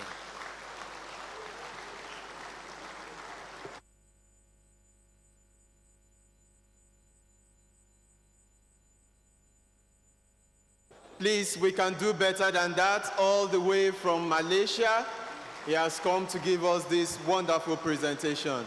Another round of applause for Engineer Professor Megat Johari Megat Mohamed Noor. Thank you very much. Ladies and gentlemen, we'll quickly take these few recognitions. We have the representative of the Governor of Rivers State, here represented by Engineer Honorable Bosene J. Benibo, fellow Nigerian Society of Engineers. We have here Engineer Bello Babayo Bello, FNSE, Executive Director Networks, NDPHC. We also have the Honorable Commissioner of Works and Transport for the Kwara State Government, Engineer Abdul Kawiya Olododo. We have also here Engineer Abdullahi Kashim, Executive Director, Generation, NDPHC. We have the Right Honorable Obong Emen Ekperipo Ekpe, Honorable Minister of State for Petroleum Resources, represented by Director Gas, Mrs. Oluremi Koredafe, Ministry of Petroleum Resources, and we have the Executive Director, Project Implementation, Federal Housing Authority, Engineer Oluremi Omo Waye, MNSC, at this event. We also have Engineer Professor Emmanuel Aluyo, FNSC, FAA, the former Vice Chancellor, Edo State University, Uzueru, former COREN, is equally a former COREN council member. We have one of our guest lecturer here, Sir Engineer Dr. Charles Umbelede, FNSC, and we also have His Royal Highness, Sir Engineer Dr. George Eze, fellow Nigerian Society of Engineers. We equally have Engineer Professor Mohammed Sani Haruna, MNI, OFR, FNSC, former Executive Vice Chairman of the National Agency for Science and Engineering Infrastructure, NASENI. Also here present is the Commandant of the National Defense College, Abuja, Rear Admiral Olumuyiwa Morakinyo Olotu.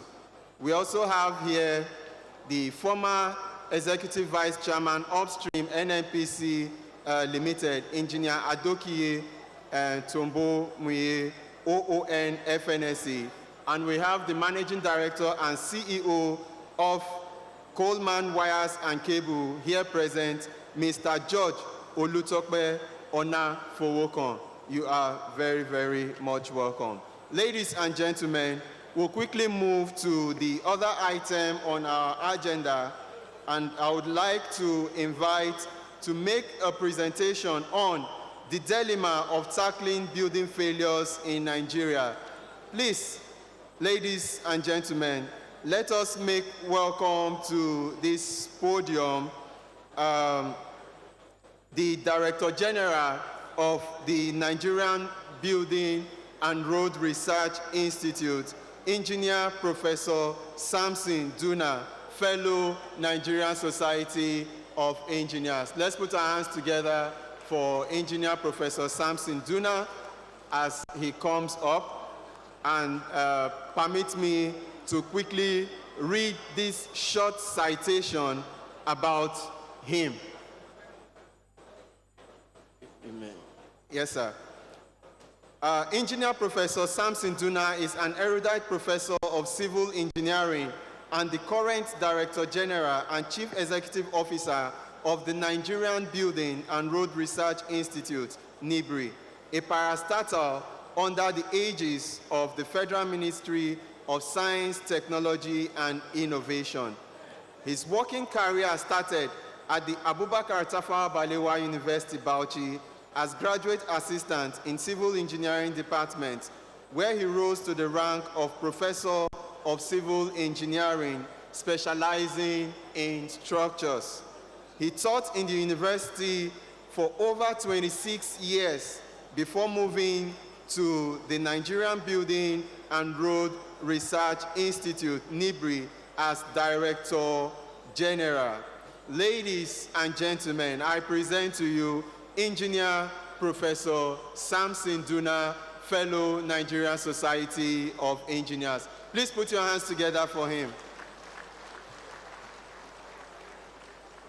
Thank you. Who is controlling?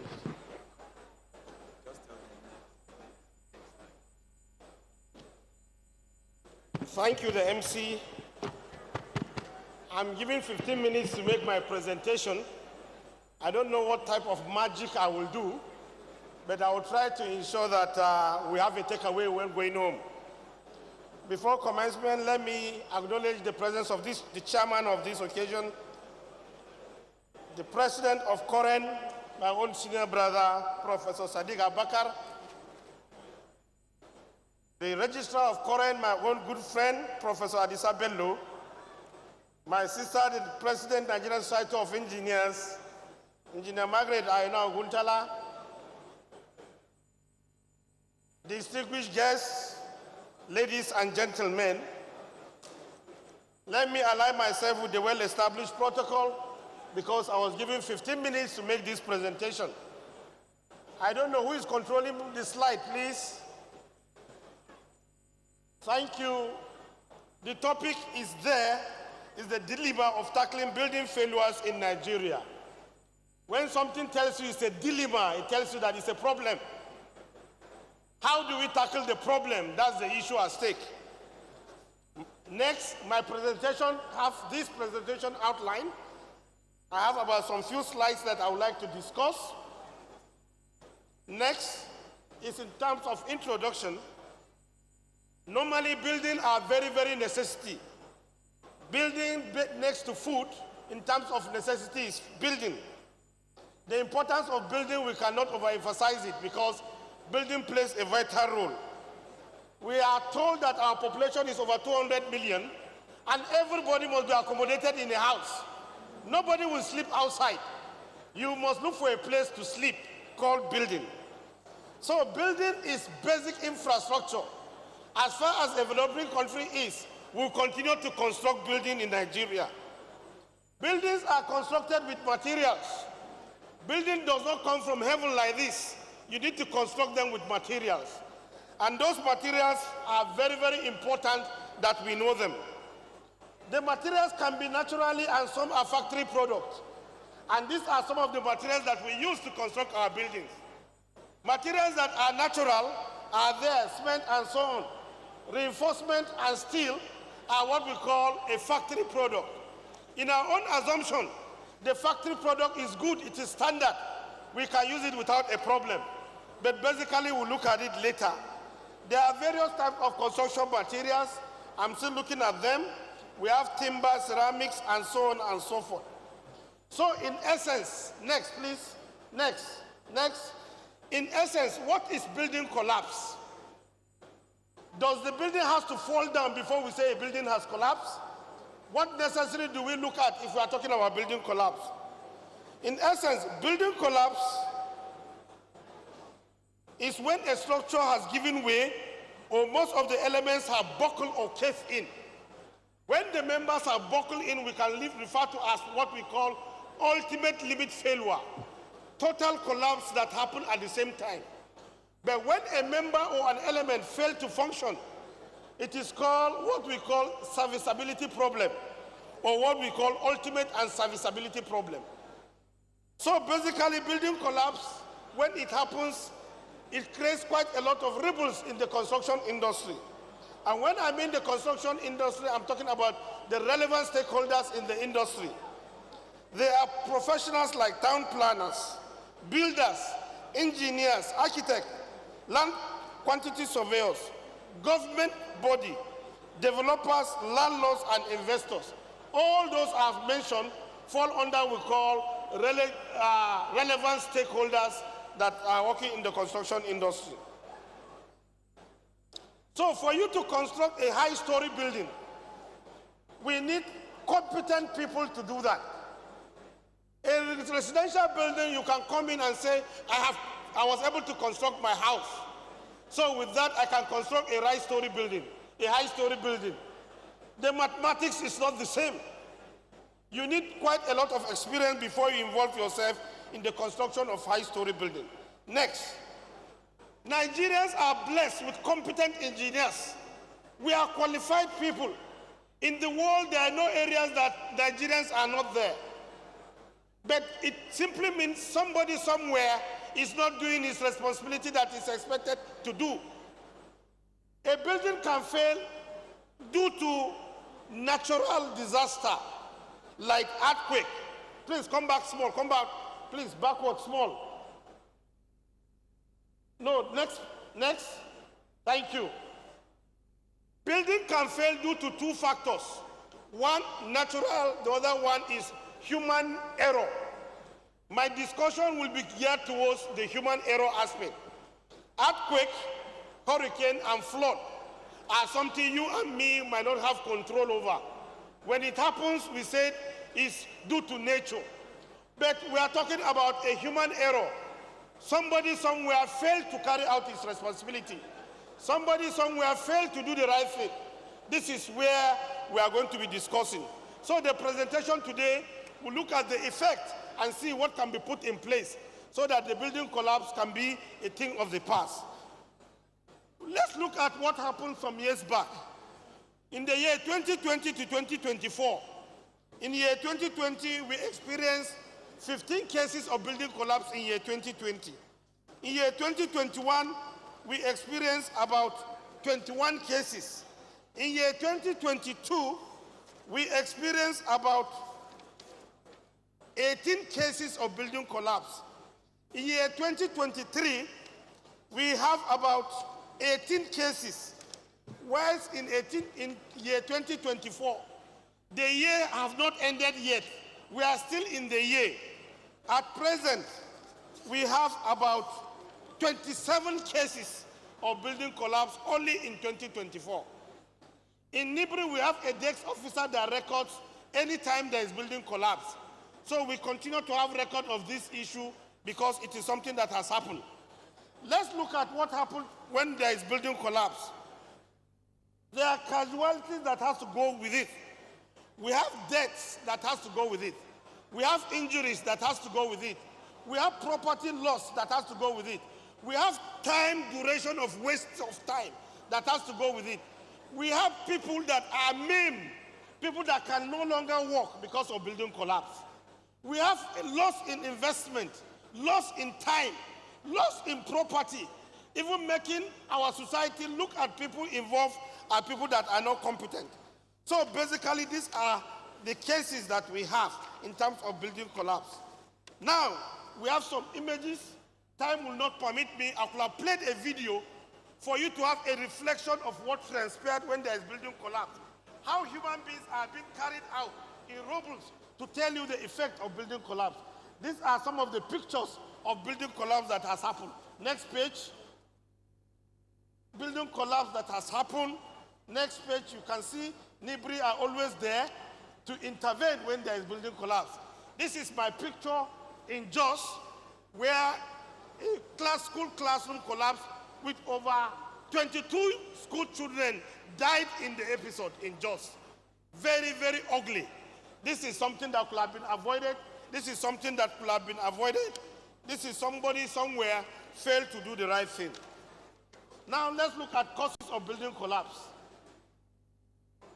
I have 15 minutes. Sorry, I have to rush also that we understand what is at stake. We need to understand what causes building collapse before we put in measures to see how to avoid it. The first issue is substandard material. Normally when you look at this material, steel and concrete are supposed to bond together. When building collapse, you see the material disintegrating. The steel is going this way, while the concrete is going this way. There is no bonding. It simply means the quality of the concrete used is in doubt. The next is the faulty of design. Designs are very, very important procedure or step to carry out before carrying out design. When the design is faulty or when the design is at error, you will discover that there is building collapse. Poor workmanship is there. Poor workmanship has to do the process of carrying out the job. Poor supervision. People hardly go to supervise. When you give somebody a responsibility, you need to supervise the person to know if the person is doing the right thing or not. Lack of proper topographic or geotechnical investigation. We need to know the quality of the type of soil. This building is not resting in the air. This building is resting on the soil. You need to know the property of the soil in terms of what we call geotechnical investigation, to know the soil bearing capacity, to know the type of foundation you will adopt, to know the depth of foundation, and to know the topography of the location. Without the geotechnical investigation, you are causing problem to yourself. The next is the essence of profit. People go for profit at the detriment of safety. People look at profit as all in all. Why? Because money is all that it takes. Whereas in there, safety should be paramount. Design capacity of the approval person. The person approving the drawings, how knowledgeable is he? You carry a drawing and you take it to a body that is expected to approve it. The person approving the drawing is not knowledgeable in that aspect. Someone is marking exams, he doesn't know the answer. How do you expect that result to fall in? I know states don't have capacity, most of them. They don't have structural engineers to approve drawings. What they do is that they assign any profession to give this approval. You have architectural drawing, you have structural drawing, you have M&E, mechanical and electrical. All these drawings are supposed to be handled by professionals in that field. But what do we have? You see somebody, with all respect to town planner, is somebody that is there in a government agency, he will approve a drawing without a knowledge on it. So these are some of the problems we have. The last but not the least is lack of enforcement. We don't have law governing it. We have not experienced any person in prison because of building collapse. Building collapse has occurred several times. Nobody has been taken to court. Nobody has been in prison. Not that we don't know who is at fault. Committees are always set up. Investigation is always there. Report is always there for everybody to see. But there is no single record of one person taken to court or jail to serve as deterrent to others. These are some of the causes that happen because of that. Now, what are the effects of building collapse? When building collapse happens, there must be effect. 1, life is lost. 2, property is missing. 3, loss of investment. 4, loss of time. Injuries and disabilities. Abandonment of projects. Psychological trauma. And so on and so forth. And the painful aspect of it is that it degrades the technology of a town. When you visit another country, people will be talking about you. Why are all your infrastructure collapsing? Is it not a mockery if you are an engineer and an infrastructure in your country is being talked upon and you are there knowing fully well that somebody somewhere failed to do the right thing? So basically, it tells you that it creates doubt on the infrastructure of a country. Now we are sitting here. Now a visitor might come with the persistent building collapse. He will tell you that, are you safe in this building? Is this building safe for me to come in? Why? Because a trend has been established where buildings have been getting down without the real cost. So basically, we in NIBRI, what we do basically, we are involved in carrying out tests to know what are the reasons for the failure of building. Next. We go there, we take samples, we go to the lab, we look at the quality of materials, and we come up with recommendations. NIBRI has intervened in more than 65 cases of building collapse. And part of what we did are captured here. But before we do, next, we have challenges at times when there is building collapse. We don't have access to design calculations. Why should somebody design and he hide his calculation? Who is he hiding the calculations from? Why should somebody avoid people taking samples when there is building collapse? A building will collapse today. Tomorrow, they are packed all the rubble from the site. You go to the site, no rubble, no sample to know that this is the essence. Nobody takes responsibility when there is building collapse. It becomes a blame game. This is the fault of this person. This is the fault of this person. No access to material test result. No access to working drawings. No access to supervisor's handbook. And at the same time, at times we receive threat to our lives. Why? Because our lives are threatened if you come up with a recommendation that is indicting. So NIBRI has come up with cases. Let me briefly go through. Next. Findings from reported cases. Next, go to the next page. Next page. Next. Next. Next. Good, stop. NIBRI intervened in more than 65 cases. We were able to come out with various causes of building collapse. We decided to rank these causes to know which one is paramount, followed by which one and which one as far as Nigerian case study is concerned. The one that have the highest in terms of ranking is the use of substandard material. It has about 35%. The cause of building collapse in ranking. The first is the use of substandard material. The second is the use of geotechnical investigation, lack of geotechnical investigation. That is why you discover that 80 to 70% of these buildings fail during rainy season. The bearing capacity is weak. The soil property is weak. The soil is saturated.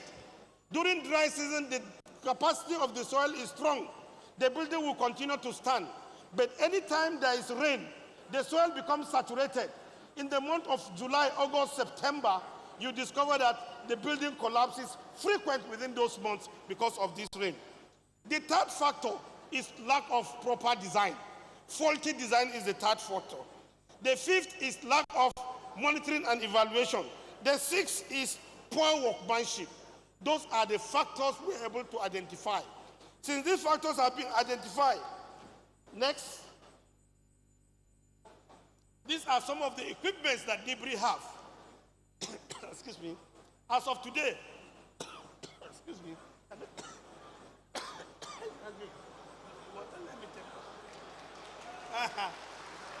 Sorry, excuse me. I'm trying to beat time.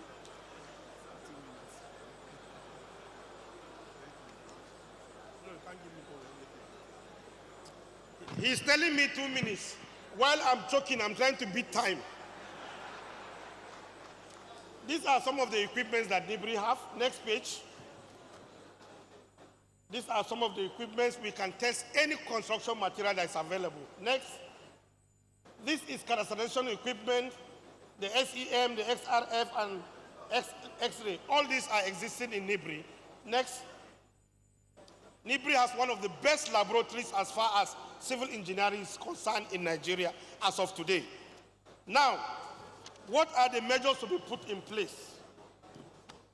This is the core of the matter. Please, I want everybody to listen.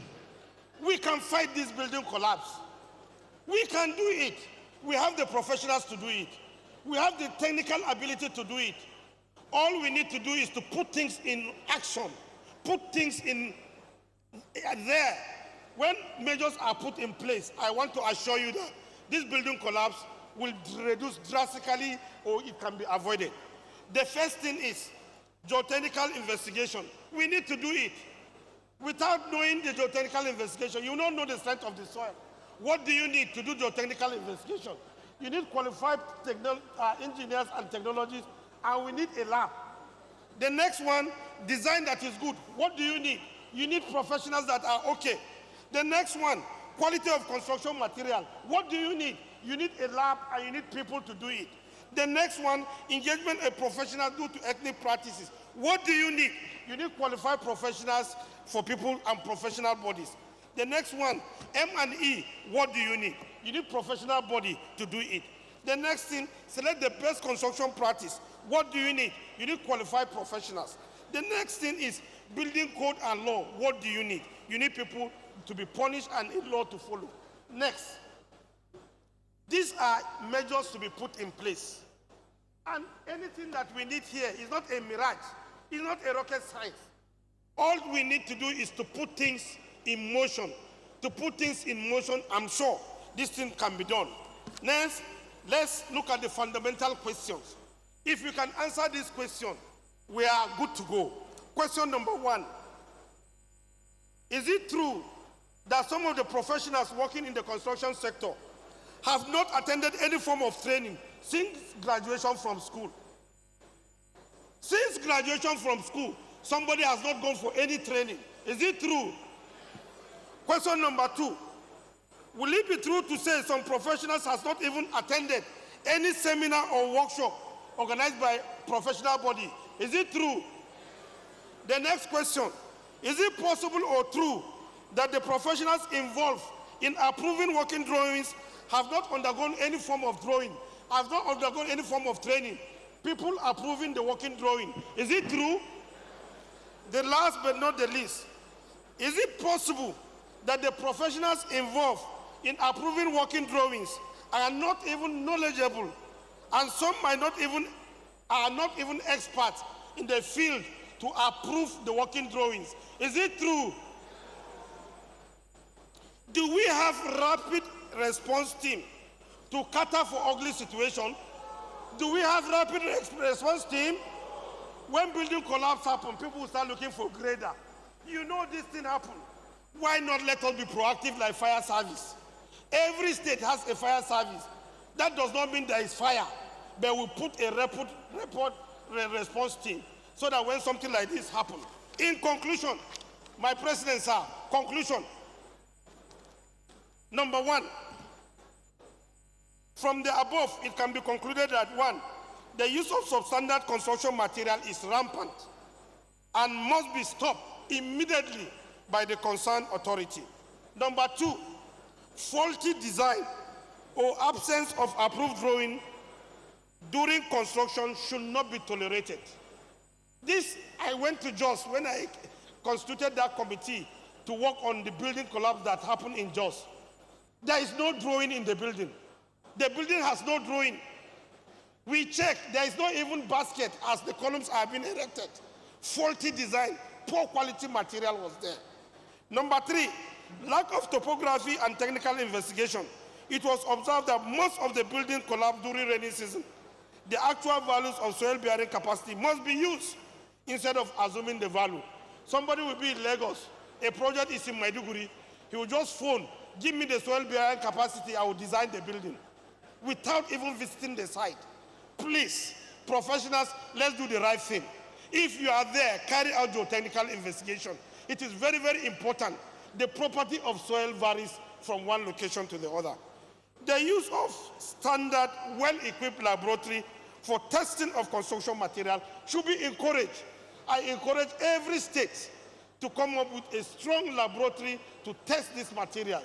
Without testing, we won't know the quality of this material, whether it meets the standard specification or not. The last conclusion, the use of non-certified professionals, quack, should be discouraged at all levels. Finally, recommendations. The first recommendation, number 1, NIBRI advocates for structural integrity assessment. We should not allow a building to fail, to collapse before being proactive. We should do what we call structural integrity on the existing buildings, especially buildings that have experienced bomb blasts in that location. Some years back, some locations experienced bomb blasts, and the structural integrity of those buildings is in doubt. We agitate that such buildings should undertake what we call structural integrity. Number 2, all stakeholders in the construction industry should adhere strictly to the provision of building code. Number 3, construction of large buildings, high-rise buildings, should be awarded to competent and registered contractors. Please, what happens here is that I am a chief executive. I've seen professionals taking their credentials and giving it to contractors. The contractor will use it to get a project. And when the project has started executing, when you go there, none of these professionals are there. He just uses their credentials to get the contract. I want the professional body to come very strong on it.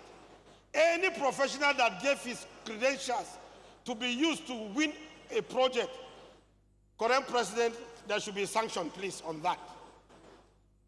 Regulatory professional bodies should regularly organize workshops for stakeholders in the building industry and to create public enlightenment with respect to that. Geotechnical investigation should be carried out in line with what I have mentioned.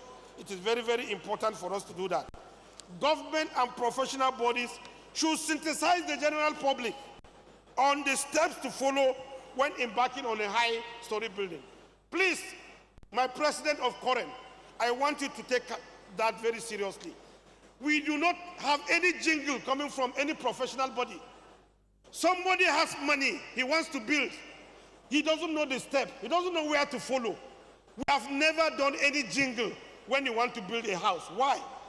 We should create awareness to the public. This is where you are supposed to go when you want to build a house. This is the people you are supposed to meet when you want to erect a structure. We have allowed the public to be walking in the dark. People continue to misguide them. Let there be a position with respect to COREN. COREN should advise the public on what to do if they want to build a house in form of a jingle. All professional bodies should strengthen their arm of monitoring to ensure that they function properly.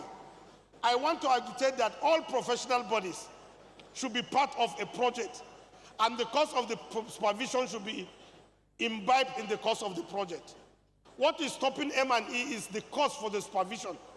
Please, the supervisory cost should be part of the project so that people should be involved in M&E. The next is that professionals in the construction sector should attend refresher courses to refresh their knowledge.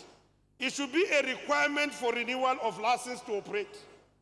This should be carried out every 3 years and should be handled by a regulatory body, just like in the medical profession. Engineers, technicians, craftsmen, our certificates should be updated. It should be licensed every 3 years. If you do not come for refresher course, do not renew the licenses. It will help us to be on the same page. Government should establish state rapid response team that will cater for victims of building collapse when it occurs. And finally, I want to conclude this paper by agitating a strong law should be enacted at the National Assembly to punish those that violate the building code, which will serve as deterrent to others. Once again, thank you, my President, for giving me the opportunity to speak as far as building collapse is concerned. Thank you very much. Ladies and gentlemen, is it true that Engineer Professor Samson Duna, Director General and CEO of NIBRI, has done justice to his presentation on the dilemma of tackling building failures in Nigeria? If that is so true, then give him a round of applause. Thank you very much, Prof. I'll quickly take this presentation, this recognition, and then Madam Faith Oche will continue from here. We recognize here at this gathering Engineer Benia E. Ojum, fellow Nigerian Society of Engineers, the former Executive Director Project of the Niger Delta Development Commission. You are very, very much welcome. We also welcome and recognize Engineer Kola Balogun, the Managing Director of MoMA's Electricity Meters Manufacturing Company Limited, and also Engineer Razak Obe, FNSE, Commissioner for Energy, Ondo State. Thank you. Thank you very much, Engineer Ejika.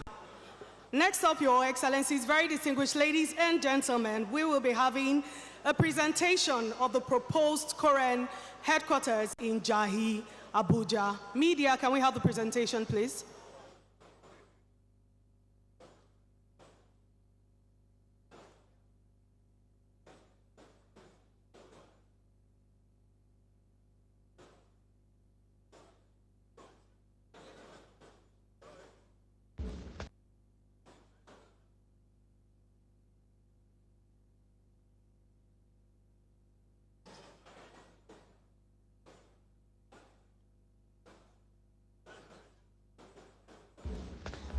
Good day. Welcome to the walkthrough of the architectural design for the proposed national headquarters for the Council for the Regulation of Engineering in Nigeria, COREN, a prestigious project planned for Jahi, Abuja. This 14-story building is envisioned to be a symbol of the strength and professionalism of Nigerian engineering practitioners, combining state-of-the-art technology. The site is 6,578 square meters with a building footing of approximately 2,000 square meters. The exterior of the building is designed to make a lasting impression. It features a sleek, modern facade which combines glass with other high-quality materials, creating a striking visual presence in the Abuja skyline. The exterior design is not only aesthetically pleasing, but also incorporates energy-efficient elements such as shading devices and reflective surfaces to reduce energy consumption and contribute to the building's sustainability. As you enter the building, you are greeted by a grand entrance lobby and reception area, designed to convey the prestige and professionalism of COREN. The lobby is characterized by its high ceilings, abundant natural light, carefully selected materials, all contributing to a welcoming and impressive atmosphere. This space is designed to seamlessly connect the exterior with the interior, creating a smooth transition for visitors and enhancing the building's overall accessibility. Let's explore the key features of this design, starting with the lower levels, which are critical to the building's functionality. The rear of the ground and the first floor are dedicated to parking, providing ample and well-organized space for vehicles, ensuring that all visitors and staff have convenient access. This thoughtful arrangement facilitates smooth traffic flow, enhancing the user experience from the moment they arrive. Driving up and down the ramps is a continuous anti-clockwise direction, allowing for a smooth flow of traffic within the parking floors. We have 107 car parks available within the building structure on 7 split levels and 91 car parks within the site setbacks at the sides and the rear of the site. This gives a total car parking of 198 cars. On the second floor, you will find a suite of multifunctional halls designed to accommodate a variety of events, from meetings to large gatherings. These halls are flexible in their configuration, offering the ability to host multiple events simultaneously.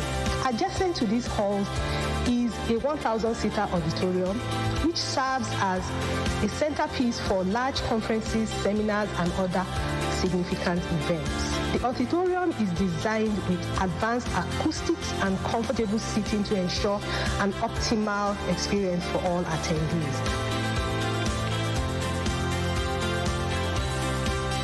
On the third floor, the design introduces a dedicated dining area, providing spacious and elegant environment for meals and social interactions. This dining floor is strategically placed to serve both the auditorium and the multifunctional halls, making it convenient for even participants and daily users alike. The space is designed to be more than just a cafeteria. It is a refined area that enhances the overall experience of the building's occupants. There is a direct access to the roof terrace, which offers a provision for extension of the dining for a sit-out on the terrace. The library complex occupies the rear on this floor. The 4th to 5th floor are for COREN secretariats and regional offices. The 6th floor is for the executive offices, that is council chamber, president office / VP, registrar office, etc. While the 7th to 14th floor are rentable offices. Surrounding the building, the landscape design includes well-maintained gardens and green spaces that enhance the aesthetic appeal while promoting environmental sustainability. These green areas are intended to offer beauty and functional outdoor spaces for relaxation and social interaction, further enriching the building's environment. This proposed design for the COREN National Headquarters is carefully crafted, blended of functionality, comfort, and sustainability.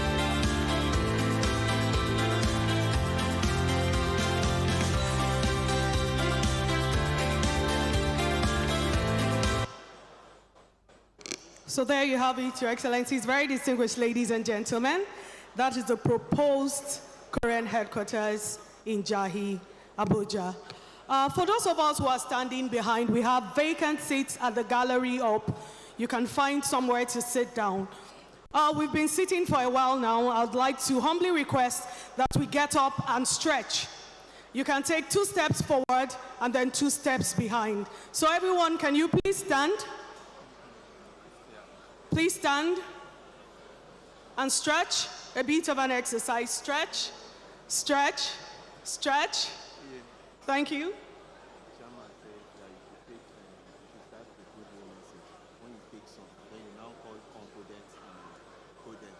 Okay, so you can take 2 steps forward. 2 steps to your right. 2 steps to your left, back. And then 2 steps backwards. Thank you very much. You may kindly be seated. Let me recognize one person. Then you will call the phone number.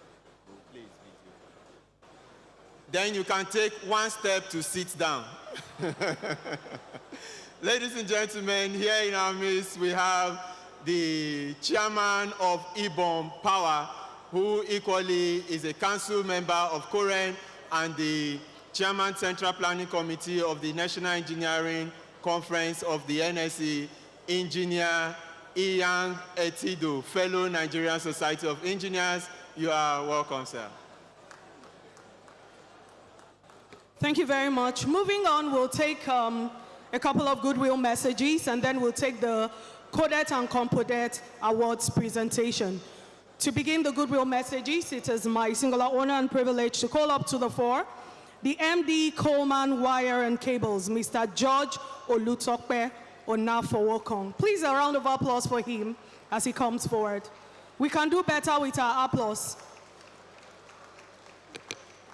The force for us in establishing Coleman Wires and Cable was to create a localized solution to power cables for Nigeria, for where we saw there was a massive gap.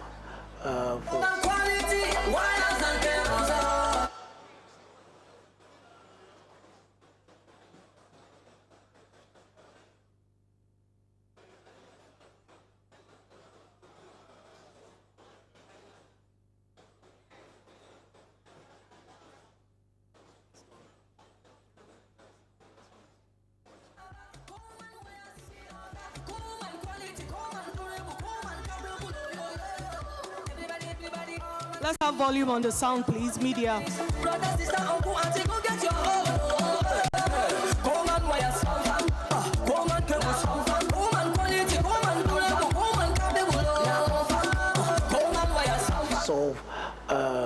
In solving our local needs of power.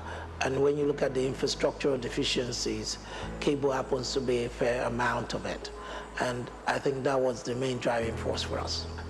In terms of Nigeria, in terms of Africa today, we have one of the biggest product range of cables that is locally produced. We pride ourselves in actually saying all our cables are made in Nigeria, of the highest quality, of the highest volume. Today we could say we are technically the biggest cable company in Africa and are able to do that based on capacity. For us, we've pioneered a lot of things in technology in Nigeria. If we look at it, what is remarkable today is for us is our Shagamu projects. Today, yes, everybody knows Coleman started fiber optic commissioning in 2022. We also know that we're into the production of marine cable, but we're looking at the scale. As I keep saying, capacity, capability, so which means scale up. And we expect, for instance, for the fiber optics, we're changing the game now with the new factory, which should be up and running before the end of Q4 of this year in fiber. For instance, we would scale up to the point where we have a 9 million fiber count factory, which then becomes the biggest fiber optic cable factory in the continent today, one of the biggest in the world. A lot of things can be made possible if we put our time and our effort into it. We've pioneered in terms of the vision to actually do something exceptional. And when you're trying to do something exceptional, you also have to buy exceptional technology in terms of machinery. From the biggest producer of drilling machines in the world, we own the 10th line in the world in this country today. That is pioneering into so many other parts of the industry. The best part of government policy that has helped Coleman the most really has been the local content. The local content law since 2010 has impacted our business positively in terms of the fact that we've been able to grow the business first directed towards the oil and gas, like the high voltage cable that we did in 2015, which was directed at the oil and gas, but also solves indirectly and directly the solutions to power distribution in Nigeria.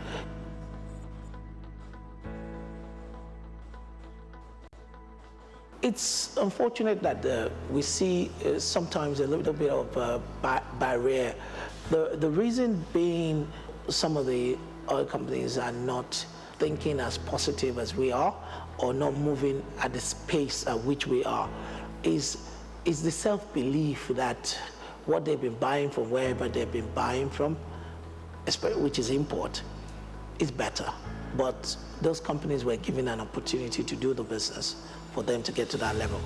if you do not give the Nigerians the same level of opportunity, we will never move it forward. As a pioneering company, we'll keep saying, watch the space. Yes, we're pioneering. Yes, we're delivering so many new areas, from the oil and gas to the telecom, to pioneering in the power sector, to pioneering in even some of the mining cables today. We've pioneered so many. Solar solutions, today now there's green energy, and everything in green energy needs a lot of solar power. We're a solution provider to everything new in this country. We pioneered these new ideas. But for us, it's not only just about pioneering the ideas, it's about bringing local solution at affordable prices. If you cannot provide a solution that becomes too expensive to actually to buy, then it's not a solution. It's just a cost on top of another cost, on top of another layer. And for us, it's about providing a cost-effective, high-quality product in country.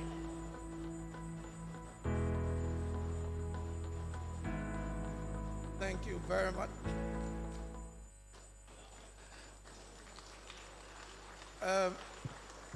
Thank you very much. First of all, I would like to stand on all existing protocol. I appreciate the president of COREN and the team during their visit to Coleman, as you've seen. For us, we're a proudly Nigerian company. By next year, 2025, Coleman will be 50 years old. And we're proud of the fact that we're a company of a legacy. We're a second generation, looking at a third generation coming into that business. And we're a proud Nigerian business that started from a micro small to the larger scale business in Africa today. In terms of solution, I'm also happy to acknowledge two of my directors here. One, a past president, Engineer Okubayo, and my brother, Engineer Michael Onofoko, who are also here present. And for us, we're happy to partner COREN, as well as NSC, because we're a company that has developed engineering in country. We have trained and skilled up over 800 people working with the team. We're proud to say for an engineering company, on equality, we have over 30% women working in the factory today. And we've been able to achieve that because of technology-driven automation, whereby the workload in 8 hours is less than 3, because the machine does the rest of the time you spend. Coleman today is proud of the fact that we're able to supply not only Nigeria, but 50% of West Africa from that factory. It's today the biggest factory in Africa today by capacity, at 36,000 ton capacity of copper processing per month, 24,000 ton capacity aluminum processing per month, the biggest fiber optic production in Africa today, in country, in Nigeria. So basically, we can solve it in Nigeria. And it's a company that is very proud that we're Nigerians, leading in technology, leading in production, leading in capacity. 25 megawatts of inbuilt power of our own independent power gas in our own factories today, expecting to grow that to over 40 megawatts of our own independent power plant. And at the moment, we have over 450,000 square meters, and we expect within the next 2 years to be over 1 million square meters of factory with over 5,000 workforce directly working for Coleman. And those are Nigerians. Less than 1% of our total staff base are foreigners, 99% are Nigerians. It's a proud company built by Nigerians, supplying Nigerians, making it available, supporting the engineering, and we believe the future is bright for us, and we'll be here to support COREN and NSC to the future. Thank you very much. Thank you very much, the MD, Coleman Wire and Cables. Engineer Honorable Sheun Fabarewa, we duly recognize you and thank you for being here with us today.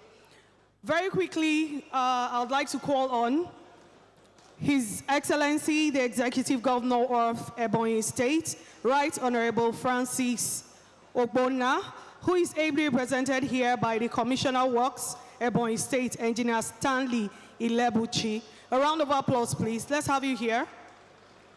Very quickly.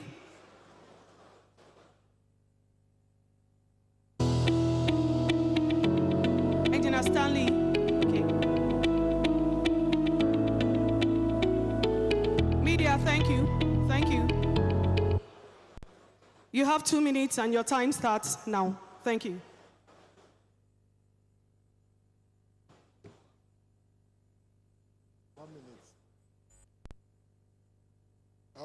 I'm giving 1 minute to make a goodwill message.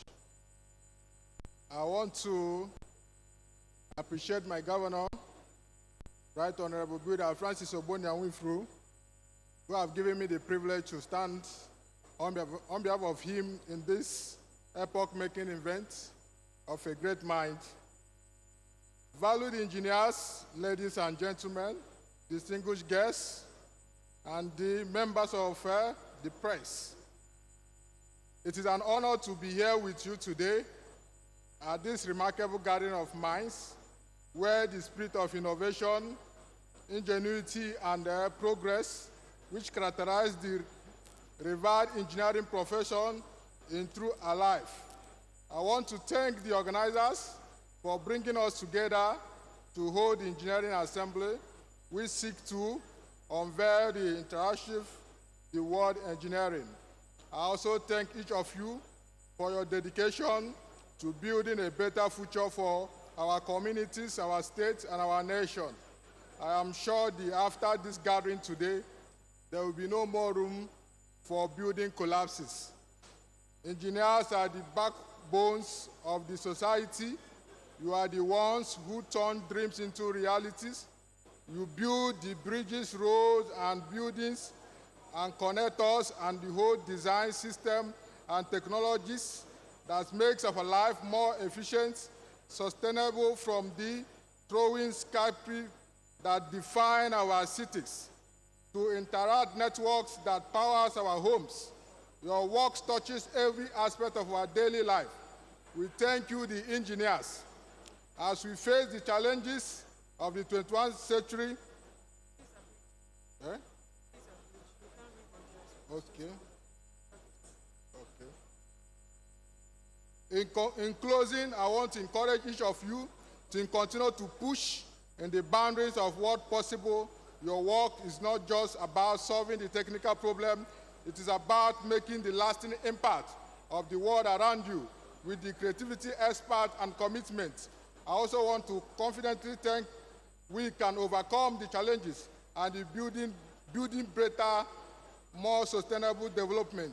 Thank you all, and I look forward to seeing the incredible things you will achieve in this year to come as a seasoned engineers, given the challenges, infrastructure, debt plug-in to the country. Thank you very much, and God bless you.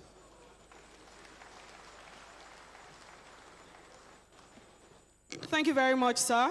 Next up for his goodwill message, please permit me to invite Engineer Abayomi Bamidele, Director, Project Certification and Authorization, NCDMB, for his goodwill message. Your time is already ticking. You have 1 minute, and it has already started ticking. A round of applause for him, please.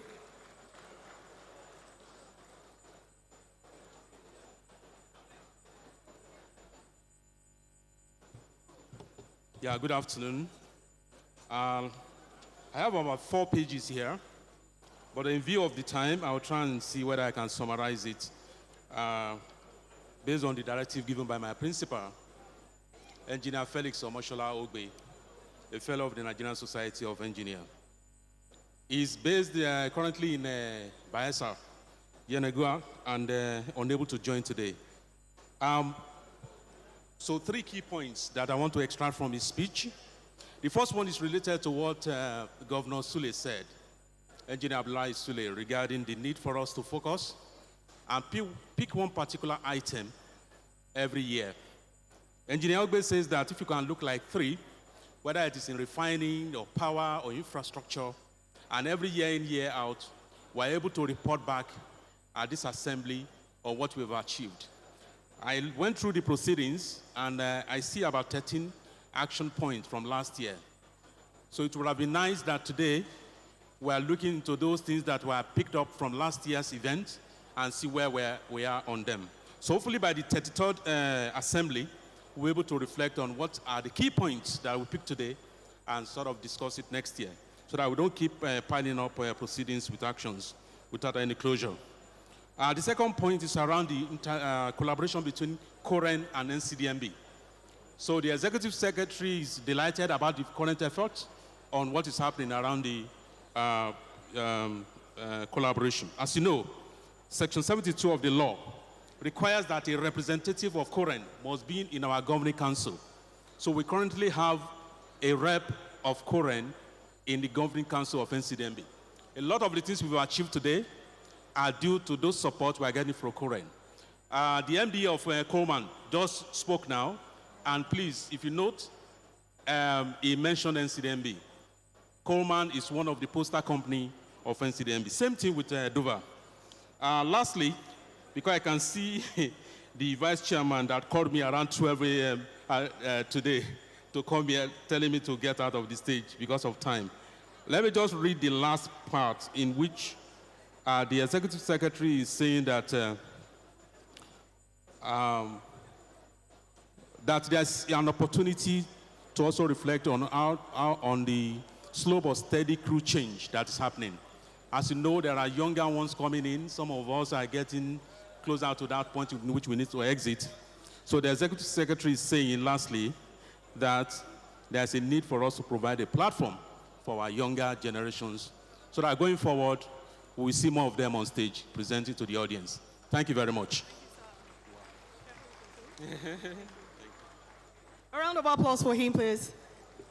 Next up for his goodwill message, I'd like to call up to the State Executive Secretary of the National Board for Technical Education, Engineer Professor Idris Bagaje. A round of applause, please.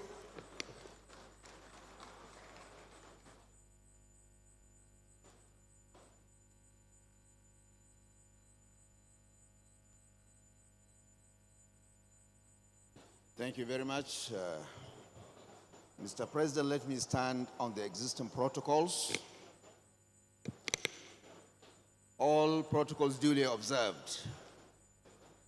I will start by congratulating the Nigerian engineers for this very great assembly, maybe one of the largest.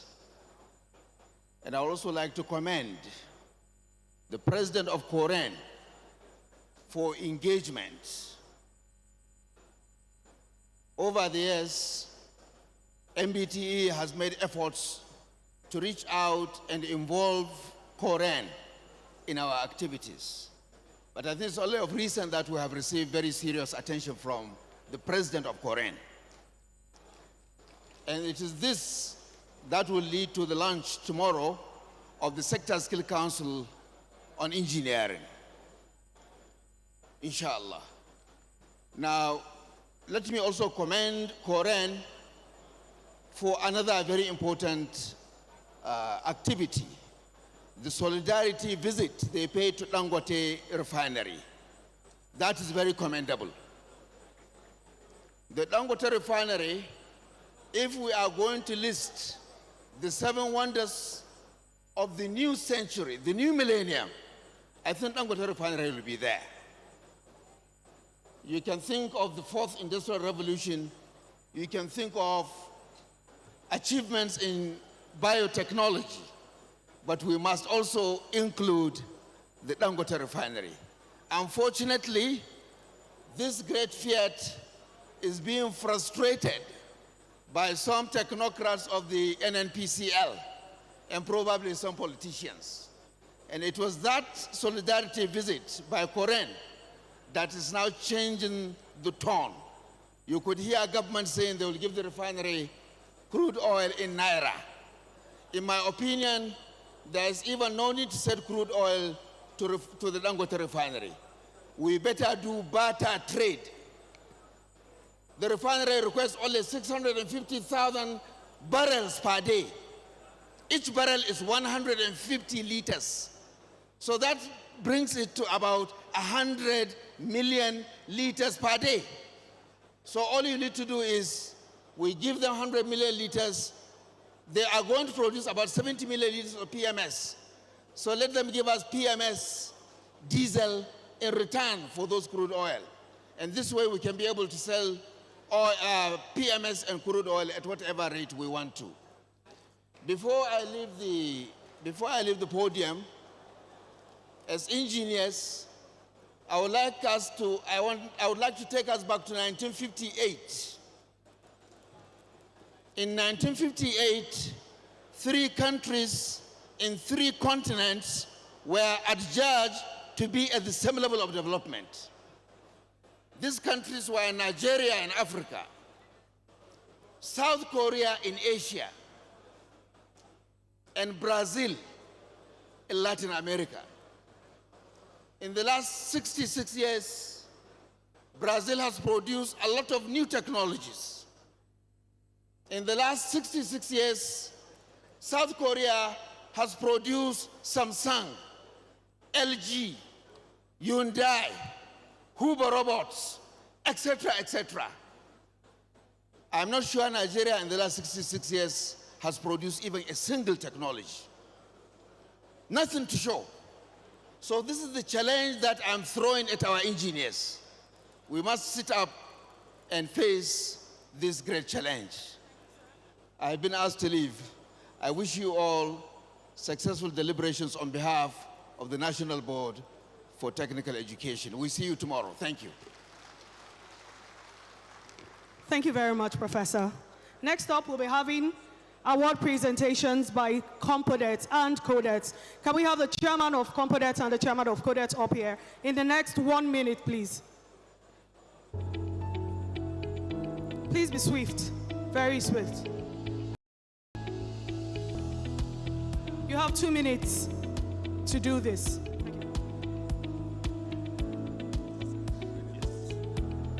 We want to appreciate the president of COREN, Engineer Professor Sadiq Abubakar, and the registrar of COREN, Engineer Professor Adisa Bello. All protocols duly observed. I also have here with me this afternoon the chairman of CODET, Engineer Professor Nuruddin Raji, and also with me here the vice chairman of CODET as well, Engineer Roland Azike. Thank you very much. The 7th CODET competition was held, and we have the following awards in 2 categories this afternoon. One, the category for the best graduating students in our Nigerian university, and the second category is on the projects, first in the single category and also in the group category. I would like all the students here represented to come, and if they are not on seat, then a representative from their university should quickly come to pick this award. Thank you very much. For the best graduating students, we have that coming from the First Technical University, Ibadan, and the student here is Bazit Yekin. Please, let's put a hand together as we welcome the university representative. While the second goes to the Federal University of Technology, Mina 1, and the student is Abdul Hakim Aminu Obejara. Please, let's put hands together for the student. While the third goes to Vito Wanu Jombul Anuluapo from the Federal University of Technology, Akure. I hope their representatives are here to receive this award on their behalf. Then, in the single category for the project, which was held on August 31st, year 2024, the first award goes to Alimi Yusirat Dami Lola from the University of Ibadan. And the title of the project is Design and Development of an Automatic Syringe Infusion Pump. The second goes to Ilo Stephanie Chidinma from Afe Babalola University. And the title of the project is Design and Construction of a Prototype vertical axis wind turbine for electricity generation. And the third goes to, please let's put our hands together for this wonderful students. And the third position goes to Abu Bakr Muhammad from Kebbi State University of Science and Technology.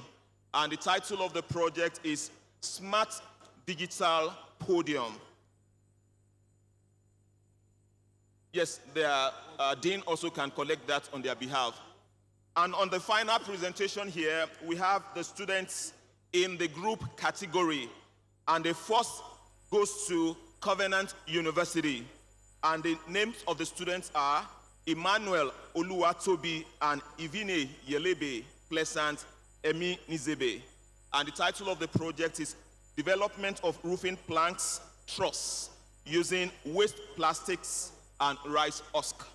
The second position goes to Ekiti State University.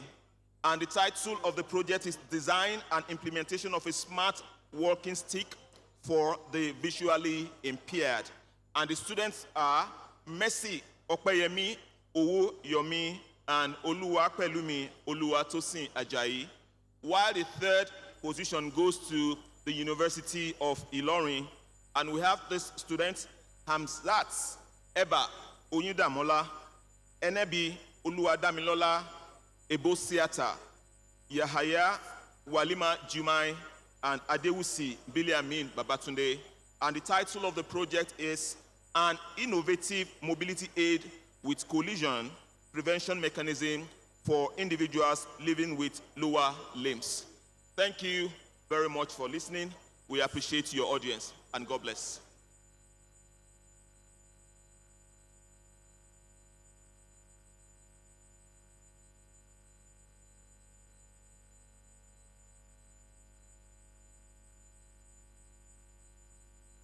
Thank you very much. A round of applause and congratulations to all of the winners. Very quickly, for her goodwill message, I would like to invite up to the fore Right Honorable Obong MM Ekperi Po Ekpe, Honorable Minister of State for Petroleum Resources Gas, ably represented here this morning by Director Gas, Mrs. Oluremi Komolafe, Minister of Petroleum Resources. Please, can we have you in the next 1 minute? Okay, in her absence, I'd like to invite up to the fore His Excellency, the Executive Governor of Lagos State, Mr. Babatunde Sanwo-Olu, ably represented by Engineer Dr. Adekunle Olayinka, FNSC, Special Advisor to the Governor, Works and Infrastructure. A round of applause, please.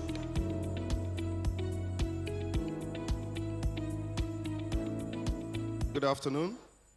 Standing on already established protocols by the Registrar of COREN and the President, I bring you good tidings from the Governor of Lagos State, who of course couldn't make it here because of exigencies of his work, but he has asked me to read an address of like 5 pages, but I'll just summarize it as, of course, that COREN is already doing a lot in ensuring that infrastructures are, implementation are regulated. But of course, we can still do more by ensuring that we put in more energies into infrastructure development. As you know, Lagos State is a leading state in infrastructure deployment, and we want to also continue to partner with COREN. I wish you all the best in this endeavor. Thank you very much. Can we applaud him better for keeping to time? Next up, we have the Executive Governor of Kano State, Mr. Abba Kabir Yusuf, ably represented by Engineer Buba Galadima. If he's here, please run up to the stage in the next 1 minute. Let's have your goodwill message. A round of applause, please.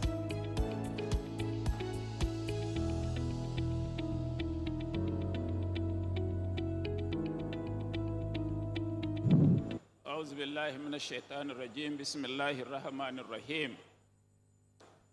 I stand here representing the Executive Governor of Kano State, Engineer Abba Kabir Yusuf, who had asked me and his 2 high-ranking commissioners, Engineer Marwan Ahmed, Works, and Engineer Mohammed De Gaulle, Transportation. He extends his felicitation to this great organization, the Nigerian Society, COREN, and also congratulates one of our own, the President, Professor Engineer Sadiq Abubakar. Please, kindly, he apologizes for his inability to be here because of the exigencies of time which has caught up with him. Thank you very much for listening. Thank you.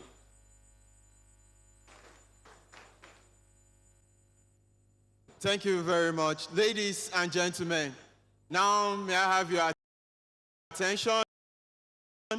Let us all sit tight as the next item on the agenda is a very important one that will be declaring this engineering assembly open. Please, ladies and gentlemen, put your hands together as we invite to the podium for the address of the chief host and to declare this engineering assembly open.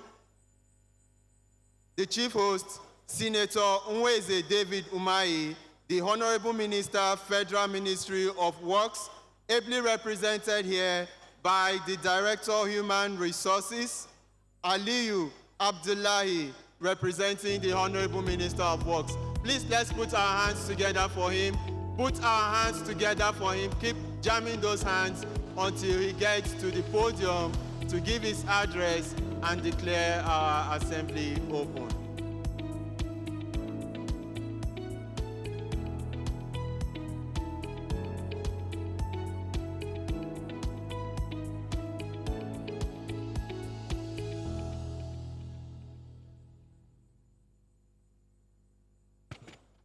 A very good afternoon to all of us.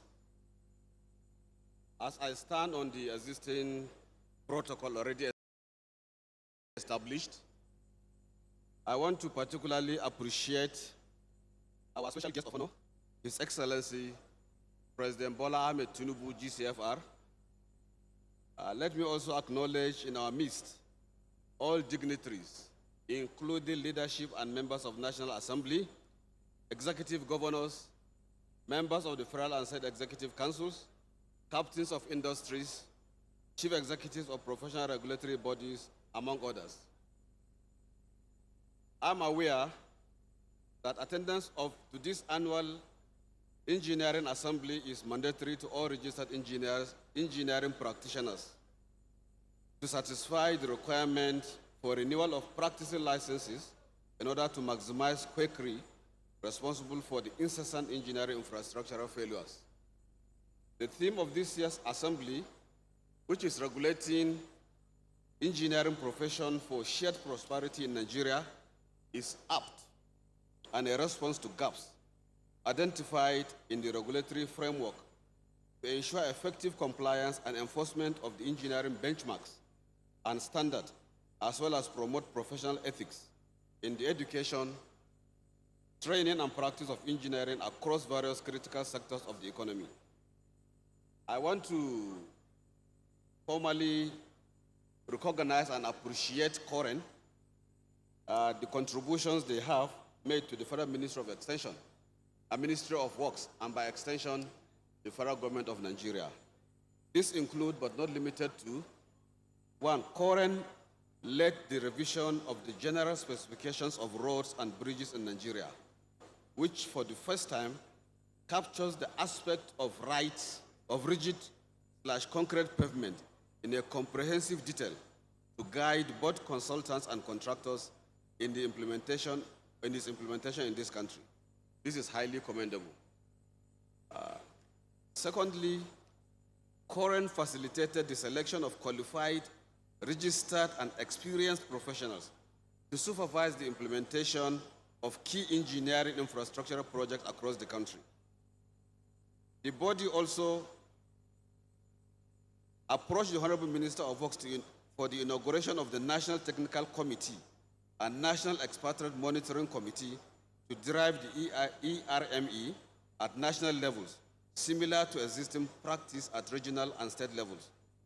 ERME inspectors are to be supported by Engineering Intelligence and Surveillance, EIS, Task Force and EIS whistleblower operating at national.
Very quickly, I would like to call on the chairman of Compodet for his award presentation. 1 minute, please.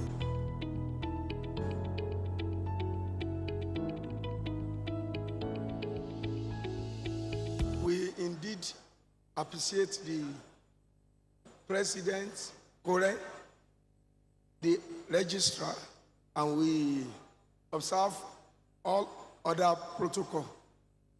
And this very particular program is one of the innovative which we normally do annually in engineering in all the polytechnic.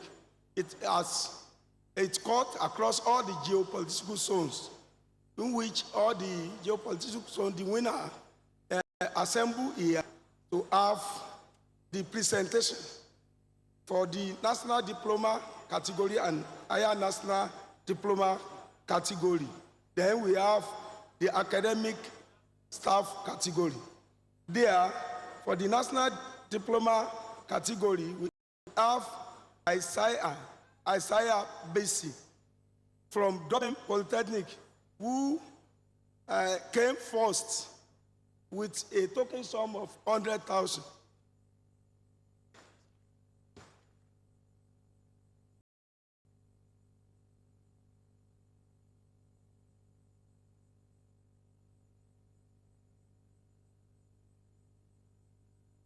For this second position, we have Oman Bemini Jesu Tofumi Ifeoluwa from Federal Polytechnic Ileoluji in Ondo State with a token sum of 75,000.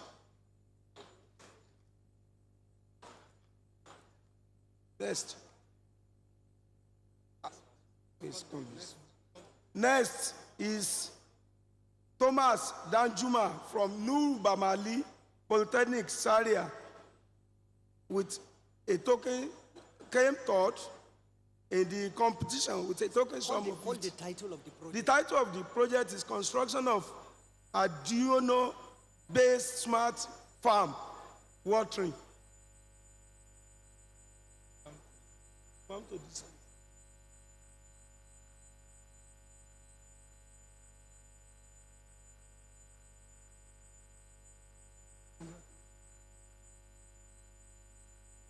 Take your check.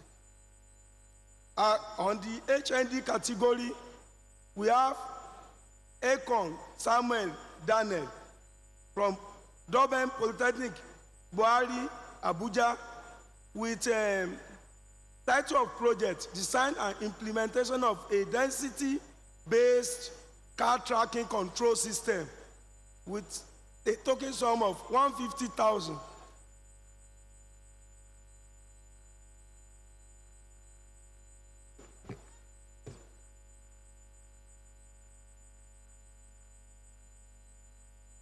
The second position goes to Benjamin Alagbe of Federal Polytechnic, Kauran Namoda, with a project title, Design and Construction of Motorized Rice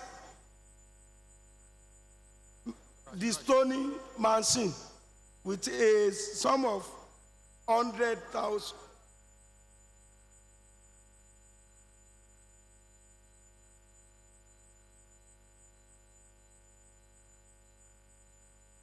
The third position goes to Blessing Godwin of New Bamali Polytechnic, Zaria, with project title, Design and Construction of Phototherapy Machine with Temperature Sensor, iPad and Alarm System, with a token sum of 75,000.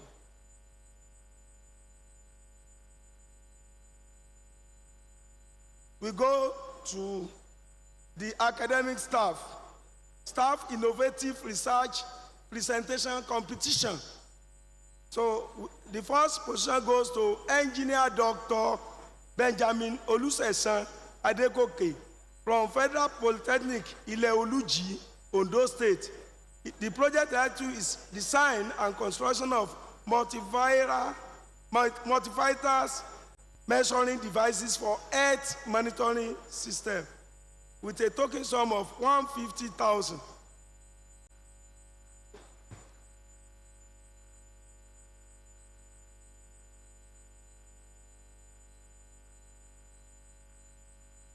The second position goes to Oluwatobilola Loba Alade Ayofe of Federal Polytechnic, Ede, Osun State. The design and construction of unmanned area system, UAS, for agricultural multipurpose use, case study of on-plant monitoring and farmland security, with a token sum of 100,000. Congratulations.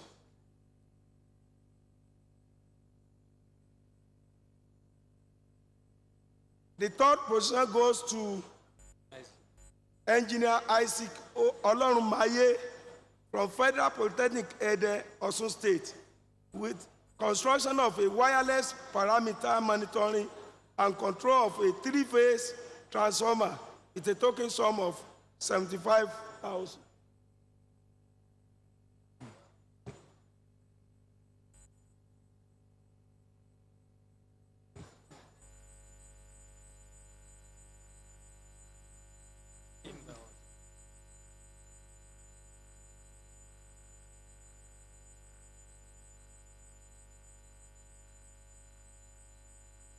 Thanks, sir. That is all.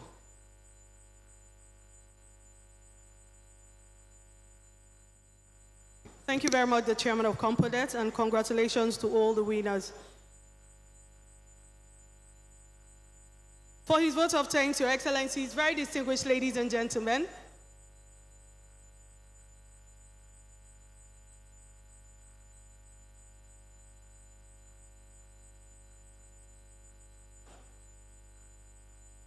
I'd like to thank you all for your time. Your Excellencies, very distinguished ladies and gentlemen, we'll be closing very shortly. To make a quick presentation, it is my singular honor and privilege to call on the President of the Council for the Regulation of Engineering in Nigeria, Engineer Professor Sadiq Zubair Abubakar, fellow Nigerian Society of Engineers, fellow Academy of Engineering. A round of applause, please.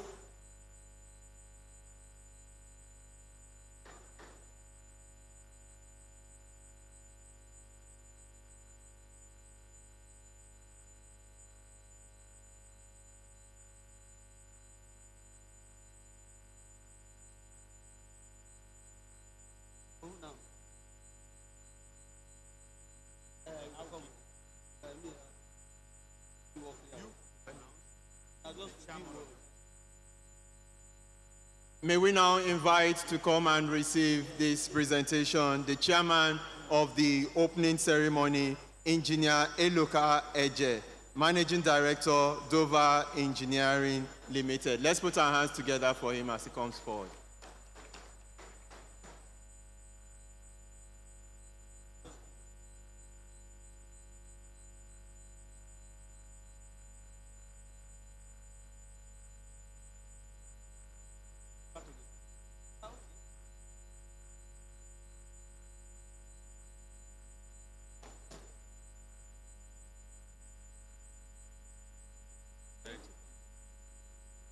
I'd like to invite up to the floor our keynote speaker for today, Engineer Professor Megat Johari bin Megat, Board of Engineers, Malaysia. A round of applause, please.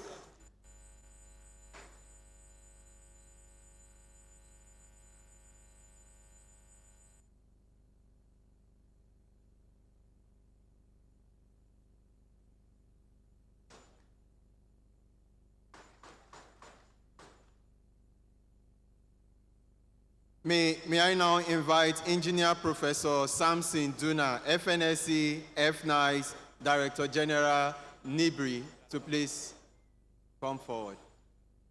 Okay.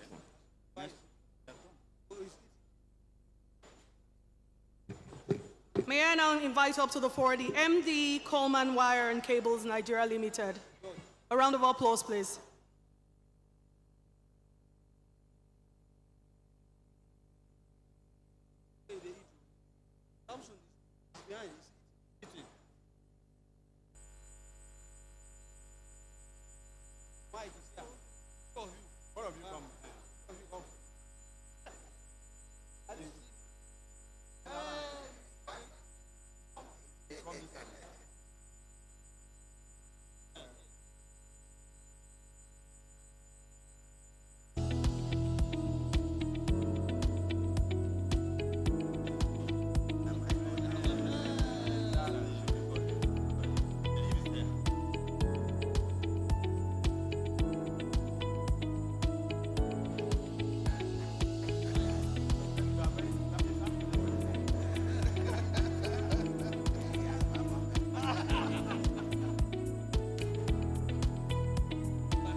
I'd like to invite back to the podium the chairman of the main organizing committee for the 32nd Engineering Assembly. A round of applause as I call him forward.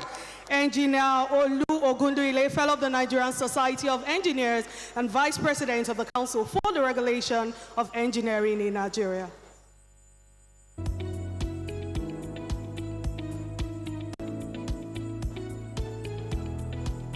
First and foremost, we thank the Creator of heaven and earth for what he has done for us, for giving us life to be here today. And he has guided us in all our journeys. May his name be praised. In Jesus' name.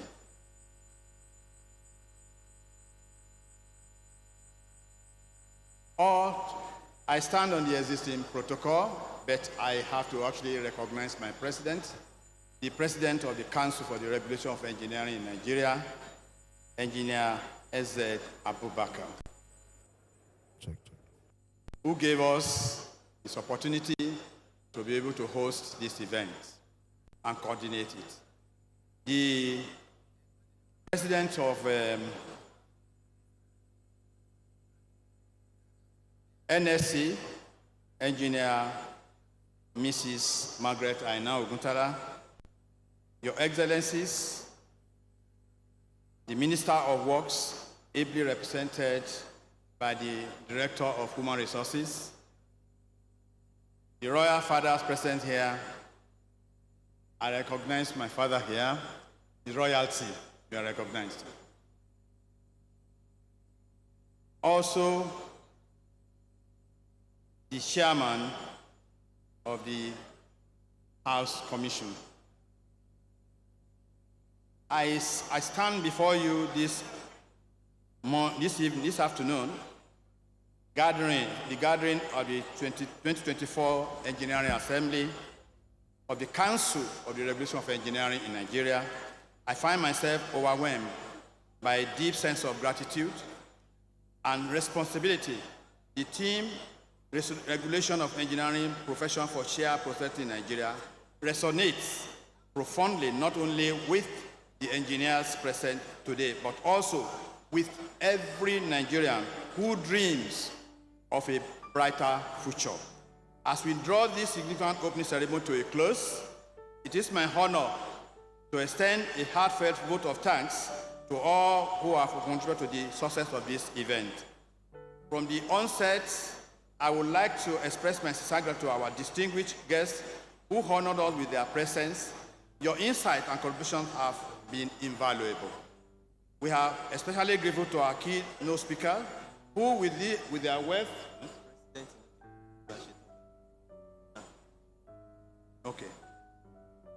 provided us with frameworks to think critically about how Nigerians can pave the way for shared prosperity. Through engineering, their discourse has illuminated with the path towards a more robust regulatory framework, ensuring that engineers in Nigeria can operate not only with expertise, but also with integrity. The ramifications of this theme we discussed today cannot be overstated. The engineering profession is a challenge for all facets of modern society, and the need for robust regulation has never been pressing as we strive to ensure shared prosperity, ensuring the safety, sustainability, and efficacy of our engineering practices will be paramount. To our sponsors and partners, thank you for believing in our mission and for your generous contributions. Your support plays a crucial role in enhancing our capacity to regulate the engineering profession effectively. Your collaboration with COREN is a vital investment in the future of our engineers and, by extension, the entire nation. Let us not forget the technical teams who work diligently and to ensure that every aspect of this assembly logistics functions smoothly. You have shown behind every successful event are unsung heroes, working quietly in the background. Your contribution is deeply appreciated. In closing, I'd like to thank immensely the member of the main organizing committee who had worked tirelessly behind closed doors during the day, in the night. Sometimes we leave this place, even yesterday, around 1 a.m. And this morning, they resume here as early as 6 a.m. I really, really say a big thank you for your effort. God Almighty will reward you and bless your home and uphold you accordingly. There are also the members of the press, the cleaners in the toilet. Everybody here will appreciate you. And we're looking forward that the 33rd Engineering Assembly will be a better one. I thank you immensely. God bless you. Thank you. Thank you very much, sir, for all of your hard work. A round of applause, please. Very quickly, I'd like to invite to the floor Engineer Professor Samson Duna, FNSC, FNICE, for a quick presentation, the DG of NIBRI. A round of applause, please.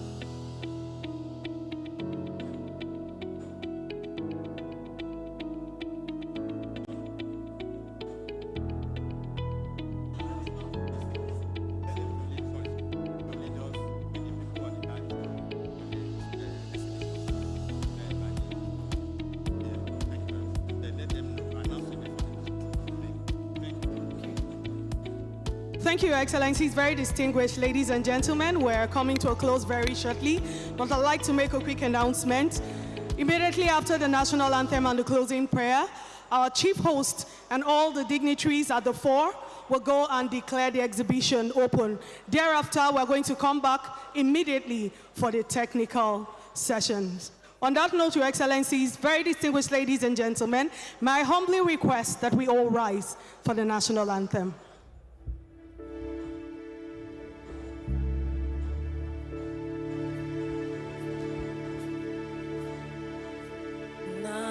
Nigeria, we hail thee, our own dear native land. Though tribes and tongues may differ, in brotherhood we stand. Nigerians all are proud to serve our sovereign motherland. Our flag shall be a symbol that truth and justice reign. In peace or battle or not, and this we go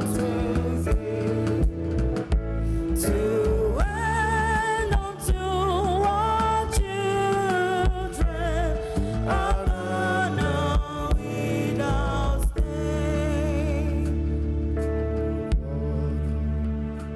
O God of all creation, grant this our one request.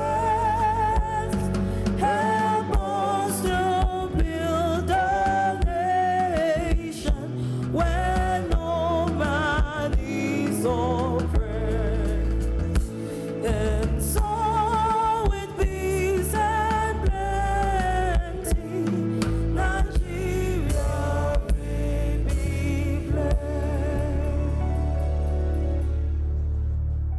Thank you, Your Excellencies. Very distinguished ladies and gentlemen, our chief host, the President of the Council for the Regulation of Engineering in Nigeria, the President of the Nigeria Society of Engineers, and all the dignitaries at the fore will now go and declare the exhibition open. Thereafter, we'll be back for the technical session. It's been a pleasure being the anchor of today's event. Thank you very much, and God bless you.